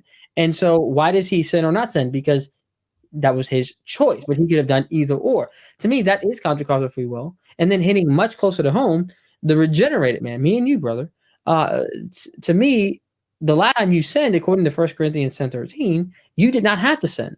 That God provided you a way to escape, and yet you did not take it, and neither did I. The last time I sinned, and we fell in. But we have contra causal ability. We could sin or not sin. And so once I realized this, I realized that Calvinists are not philosophical determinists because both of these pre-fall and regenerate states are describing contra-causal free will, and since contra-causal free will is a identification of a libertarian position, then in fact that Calvinists by and large are libertarians. So I'm curious of what your thoughts on that are. Yeah, I mean, so let's take pre-fall with contra-causal, sin and not sin. Those are two categories, I would say, versus contra-causal is like, unless you mean it like eat the fruit, don't eat the fruit. Like if it's one specific thing. Yeah, that's what I'm. I mean, would you disagree with that? That he had the ability to eat the fruit or refrain from eating the fruit? I say he had the capacity to refrain, but not the ability in the sense of God's sovereign control over the situation. Because if you think about it, I mean, what did God do? Set him up? I mean, he threw the serpent out there, and then he gave him this tree that's like this beautiful. Don't eat the fruit of that tree. You'll know everything. You'll be like us. Or I mean, that's what it kind of comes out to. If we look at, it was kind of a 50%, chance, which if we deny that he could have done either or, then it's either God is behind the determination of it. He already knew the answer. He could have prevented it. He could have done a bunch of stuff to prevent it, but he wanted it to happen, and he carried out, he foreordained it to happen through the serpent, through Eve, is the one that really gave it to Adam, right? So I mean, it sounds like you're pretty consistent. So it sounds like to me that you deny that Adam had contra-causal free will to choose or refrain from even eating of the tree of the knowledge of good and evil. That he was. I don't call it contra-causal in that regard, because contra-causal is definitely the libertarian, what you're saying, and what even Eric Hernandez, the last debate I had. I don't think that was the situation in the pre-fall garden. I think it goes back to the capacity versus ability, to where, first of all, contra-causal can't be proven, period. I mean, it's 100% theory. It's 100% philosophical, because there is no, and we talked about it earlier, you can't say that I chose a banana and at the same time I chose an apple. I mean, you can't say it. I could say I chose a banana, but I could have chosen an apple, or I could have chosen pizza or something to eat. We could say that, but that's only based off theory and experience. So we can't say 100% that I could have chosen the other one, because I think that's what a true libertarian is saying, is that put in the same exact situation. All right, you chose an apple, but if you were put in the same exact situation again, you could have just as easily, for the same reasons, essentially chosen the other fruit. Well, what I would say is, I mean, I think I'm definitely a soft libertarian in that way, right? I'm not going to say just as easily. I don't want to put all those caveats. I'm just saying that Adam could have sinned or not sinned, and the reason that he did sin instead of not sinning was not based on something outside of him, and was not based on his circumstances. That was the exercise of his free will, and I think that's as far as we can go. We can't get any deeper than that. That everything else beyond that is a mystery to me. But I think that it's absolutely necessary for us to say that. And so it does sound like to me, brother, that you are actually denying that Adam being Adam. I used to hold this position, so I understand. But it sounds like you're saying that Adam being Adam, placed in that garden, he was necessitated from sinning. Even though he was good, even though he had never sinned, he was created in such a way that he could do nothing other than to sin. Which is well, is that fair? I mean, is that kind of what you're saying? Well, it depends. When you say it like that, it's different than what I think the exact circumstances, because I'm always coming from a perspective of, what did God know, or what do we think God knew?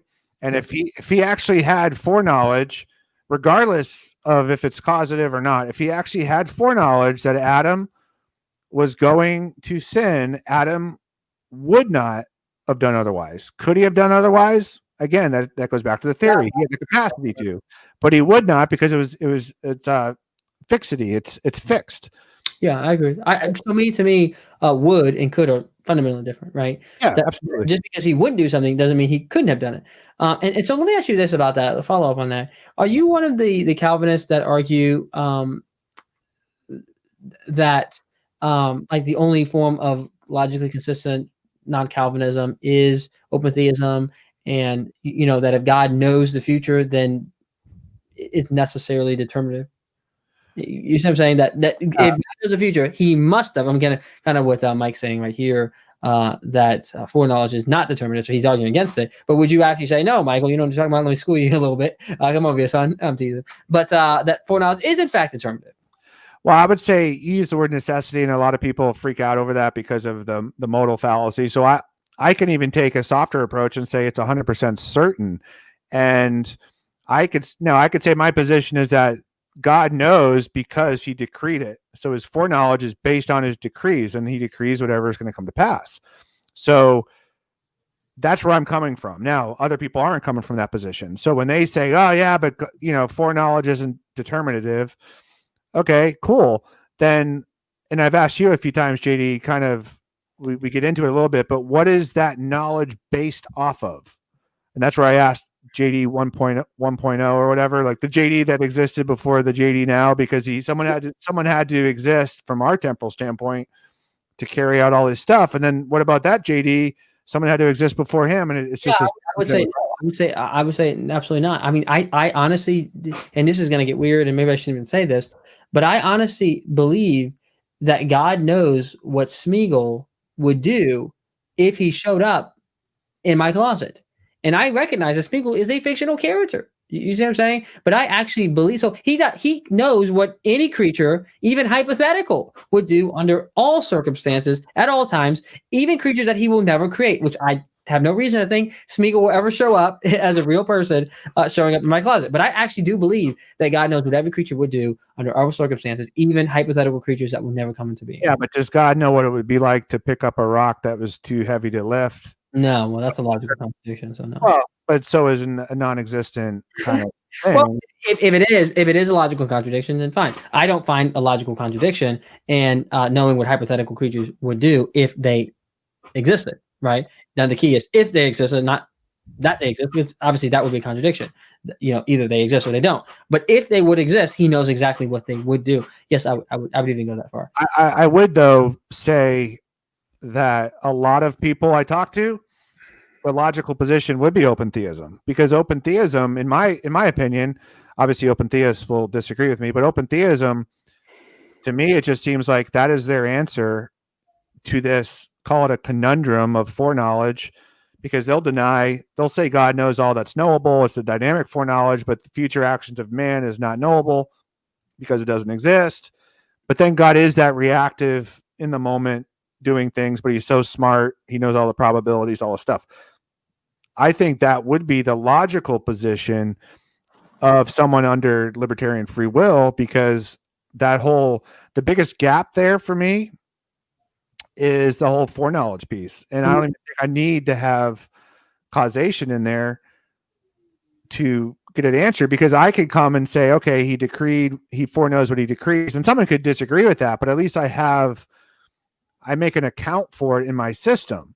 Now, the person like the Arminian or someone that's God sees the actions and then he does this and that, the corridors of time, they can't account for this. They'll just say, well, foreknowledge isn't causative, and that's case closed, go on to the next question. Yeah. But they never explain their system and how that means anything, because they have to admit that it's 100% certain. So if it's 100% certain a future action is going to happen, and that was certain before you existed. So we either have to change how God works eternally, or we know that we're stuck in time. So if I know that I did a week from now is 100% certain in my temporal sphere, I know I'm going to do that because it's already known. It's already knowledge. And so regardless of how someone explains that, it seems like, they stop a hole in the boat and then another hole pops up over here. And it just depends, versus I'd rather have the accusation that, oh, you're saying God knows, you're saying God's in too much control. Well, I think the scripture says that. Well, what I find interesting though, brother, is that it seems to me that we all have mystery. So in this conversation, I've appealed to the mystery of free will. Exactly, I believe that man has the ability to make choices compatible with nature, and I can't go any deeper than that. I don't know how he has the ability to choose. I don't know how God has the ability to choose. I mean, God created the world, and he could have not created the world. I don't know how that actually fully. I just know he did, but I don't know how he has that ability. So I play mystery there, and then I apply mystery to this question you keep asking me. Well, how does God know? Is it Jamie 2.0, JD 2.0 or whatever? And I'm saying I don't know. I just know that he says he does, and I trust in him. And so you find that unsatisfactory, which is fine. But then, so those are the mysteries I have to hold to: mystery of free will and mystery of how God foreknows. But it seems that you have the mystery of how God is not the author of sin. I mean, maybe you've satisfied that somewhat, but it still sounds like you have a mystery how the evil, the mad scientists, stars, nature, all of these things would not make those things guilty and the man innocent under your model, right? And so, of the two pills to swallow, I would rather swallow. I don't know how free will and God's foreknowledge works, than I don't know how man is guilty and God is innocent. No, I get what you're saying, but I always appeal to the verses, the chapters, the Isaiah 10s that show how God, in all intents and purposes, if we would have done it, we would have been guilty of all kinds of stuff, right? But so I would say that trying to think with the foreknowledge thing, I don't know. There's definitely mystery. I say there's a tension. I mean, especially when you get into the compatibilists, the freedom and stuff. But I just, you follow the scriptures, and there's definitely both sides to it. I just don't know. The thing I don't get is on the other positions, and maybe even yours to a degree, is you put so much of an emphasis on libertarian free will, and there is no explanation of libertarian free will in scripture. It's all we think that there's some type of thing there, because there's definitely choices in scripture. I'm not saying there's no choices. I mean, I believe in freedom, that we choose stuff, but as far as libertarian free will, I mean, there is no justification. That doesn't mean it's not true. I'm just saying there's no treatise on free will. There's choice, and it's the ought implies can, and what does that mean? And then we come up with all these theories and say, okay, libertarian free will. And then I think libertarian free will, in many cases, first originated in a lot of the pagan philosophers way back when, and the Roman Catholics took it over, and it kind of got fully ingrained. And then it was like you said, it was all this autonomy, and it was this, you're on the edge of a coin, and there's neutrality, and kind of like when Jonathan Edwards would argue and stuff. And that's probably because there's people that believe that stuff. And then today, it's much, people dabble with it, but they take a little bit of this, a little bit of that. But I still think that humans always have a tendency to have a humanistic, try to explain it from our vantage point. Because from our vantage point, I do agree with you earlier that it appears that we have all this control and all this stuff, but we really don't. I mean, no, that's some good points. What I would just say is, to me, I think the scripture presupposes libertarian free will all over the place. I think with Adam that we have contra-causal free will. I think many Calvinists would agree with that, not realizing it completely undermines philosophical determinism. And this kind of goes to the second thing and the second question. So we talked about Adam a little bit. So just have to say, between me and you, this is obviously a public conversation. Watching. It's just me and you, right? No one's looking at it. I'm teasing. But what about Lord? I mean, what about redeemed saints, regenerated saints? Like, this seems to be such a challenge to me. So are you saying that the last time that you sinned, right, you were determined to do that? You had no, but necessity, that you had no ability to not sin the last time you sinned? And if so, then what does 1 Corinthians 10:13 mean? I mean, what does that passage even mean? Well, I mean, God, with sanctification, and there's some verses, I don't have them in front of me, but, where God is helping us, guiding us. I mean, if we were so libertarian, first off, we weren't libertarian enough to choose Christ because no one wanted to choose Christ. And so you have, in some ways, it's easy to compartmentalize the salvation stuff over here, then the choosing ice cream flavors over there. But as believers, we have the Holy Spirit, we have all this stuff. And I don't believe in perfectionism. I don't, the people that say, oh, I never sin, I don't believe that at all. I think we still have a natural fallen nature to us, but I believe, like you were saying, those verses where God will give us a way out and all this stuff. So, but we have an advocate. Why do we have an advocate? And there's all these, there's a lot of help for us in our sanctification, which is post-salvation, than before we're even saved. I mean, our libertarian free will, if you want to call it that, is, I just don't see it. I mean, there's nothing libertarian about being a slave and in bondage to sin, to where all of your works are filthy rags, and Yeah, so I would say there's this, for me, my definition is the ability to make choices that are compatible with your nature. If you want to say that under Calvinism that it's not people slaves in sin, it's not their nature precludes them from believing in Jesus Christ or even doing anything but sinning, that's fine. But to me, that does not prove that they cannot freely. And again, it seems to me that most Calvinists would agree with this, that even if they're not free to believe in Jesus, they're certainly free to steal my money or go watch Breaking Bad. I agree with that. Yeah. Okay. So that to me sounds like contra-causal, free will as well. They have the free will decision to choose these two options because both of these options are compatible with their nature. They can do this or that. Well, we always have, even non-believers have the decision of Christ. They just always reject them. Yeah. So if we say that, then we have to say you have a contra-causal ability to choose Christ, and we know we don't, unless apart from God's grace, you can't. So the thing with contra-causal, I would be careful with, and just my experience, and we could be kind of maybe defining them differently, but like when I talked to Eric, my last debate, him and his, with contra-causal, really it's that you could do either one. You're not limited by factors for either one. You could still choose either one.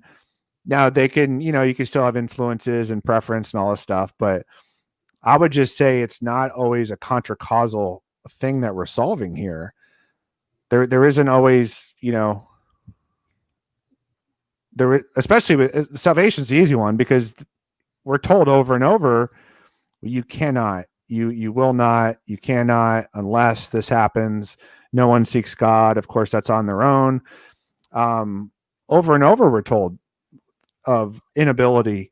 And it's not that you're unable to physically, choose Christ. I mean, you could make a choice in a capacity standpoint. But when they're talking about inability, doesn't mean you're not wired to be able to do it. It's just you're unable because you hate God, you hate Christ, and you'll never do it because it is your nature. I think regeneration is what's changing that nature. Yeah. All right, brother. Let me just ask this, and I'll ask you any last questions, and we'll wrap up. Okay.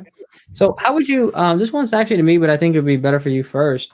Is how did God know that the men of Keilah would deliver David and his men into the hands of Saul when it had not happened yet? Did God decree it? And then he has a follow up. Let's see here. Good question continued. Well, if he decreed it, then how did it not come to pass? But David's men choose to flee instead. Was God a liar, or does God simply know what the outcome of every possible scenario? So how would you in this scenario? He would have decreed both. He would have decreed that whole back and forth. He would have decreed the final outcome. He would have decreed his conversation. I know what verses he's talking about, but they're not in front of me, but I've dealt with these before. He doesn't decree, and then all of a sudden, like, the record skips, and he's like, oh man, like, we messed up. And a lot of people will say, like, God changes his mind, God repents, and all this stuff. Well, from our vantage point, this is the category of mistake I see a lot of people make. From our vantage point, it looks that way, and that's how it's described from anthropomorphic language and stuff. But as far as this example goes, there was no change. God decreed that there would be an apparent difference, and then he still decreed the end stuff. So how would he not know? Unless, I don't know, Aaron, if he's an open theist or where he's coming from with all that, because I know a lot of open theists use this passage, but everything was decreed, and even any confusion that we have was decreed to be that way, or the whole back and forth was decreed. So you made me want to ask you something else about that little last thing you said there. But as far as this one, I would point to this passage as well. It seems to me that this is a perfect example. Maybe the Smeagol one was crazy. I'm not going to listen to this guy, JD. He's insane. He thinks that God knows what Smeagol would do if he showed up in its closet. But here at least is a biblical example where God knows what people would do, which he did not decree that they would do, because it did not come to pass, right? God did not decree that they would actually, in fact, deliver David and his men to Saul. We know he didn't decree it because it didn't come to pass. And yet God still knew what these people would do, even though he did not decree it, which shows me that certainly God can know something without him decreeing it. And God does seem to know, at least here's one example of God knowing what people would do, even though he doesn't decree it. And I would extrapolate from this. I don't think he simply just knew what these people would do. I think if we ask God any hypothetical question like this, like, God, what would happen if I had an afro that was this big? Or whatever, you know what I'm saying? What would happen if my arm got cut off? I don't think God would say, not compute, don't have the answer. I think God would have, in fact, an answer. He knows exactly what would happen if I didn't have an arm. Whatever circumstance would come about, he would know. And this definitely proves that God's foreknowledge is not determined based on his decrees. Yeah, but or not necessarily tied to his decrees. Yeah, but I mean, we could do the same thing. I could say, JD, if you walk in the middle of a highway, you're going to get hit by a car, and then you don't walk in the middle of a highway, and then something else happens. So I guess all I'm saying is God decrees the back and forth of, if this happens, this will happen. Yeah, if you do this, or if you don't do this, then this will happen, because God already knows the exact. I mean, if he foreknew the first part, then he had to foreknow the second part, because he foreknows everything, right? So the only issue to use that argument, you have to agree that God did not foreknow the next part of the situation, and that he somehow goofed up because, oh man, this was going to happen, but then, because of these events, we have to switch it now. Well, God already foreknew all that, because he foreknows everything. So I don't. I think that would apply to like the Jonah case. I'm not sure how it applies here, though, is because the question is, if I do this, then will they do this? And God says, yes, if you do that, then they will do that. And he, in fact, based on that knowledge, decides, bad idea, I'm not going to do that. So I'm not necessarily seeing that. Okay, so Brother Derek, that's pretty much, I've taken a lot of your time. You're an awesome guy. We had 2 hours, 40 minutes, man. That's a good one. So it's a big doozy here. Great conversation though. So Derek, do you have any last questions for me? Any last statements? This is your time. Yeah. No other comments to this, man. I do appreciate this. I love being able to have amicable conversations and with another brother. Hey, if whoever's watching, I do have a Facebook page. It's pretty new, Irresistible Truth on Facebook. I have a YouTube channel as well. We only have a couple videos. We'll be doing some more. We have a group and stuff like that. So hit me up if you have any questions, or hey, if you have any questions about stuff I said tonight, or you take issue with it, hit me up. I love it. I love engaging with people. So I don't know everything by any means. I'm learning, and I was taking notes from JD here. No, but hey, man, I just do appreciate you having me on. It was great. I enjoy this stuff. Well, I thank you as well, Derek. I just want to invite anyone out there in the audience, if you ever want to have a charitable discussion with me on theology, you want me to address a topic, that's what this channel is all about, is exploring theology together. That's why I want to be accessible to you. I've actually talked to some of you guys on the phone, and you've requested videos, and I've made them for you. So if you want a video made, let me know, and I would love to do that. If you like this video, please hit like. The gospel truth, man. You should have asked that question earlier. Come on, we're just waiting here for you to ask that question. But anyways, I really appreciate you all coming on. You messed me up, gospel truth. Anyways, I appreciate Derek coming on. If you ever want to come on and discuss something with me, I would love to do that. I plan on doing more discussions like that that are charitable and good conversations. I've done a few in the past. I plan on doing more. So if you like that, please hit like and subscribe. Share this video if you think it would be helpful to anyone. Until next time, God bless. Marlon, I'll talk to you, and watch the video. I answered that question several times. All right. God bless. See you later. Bye-bye.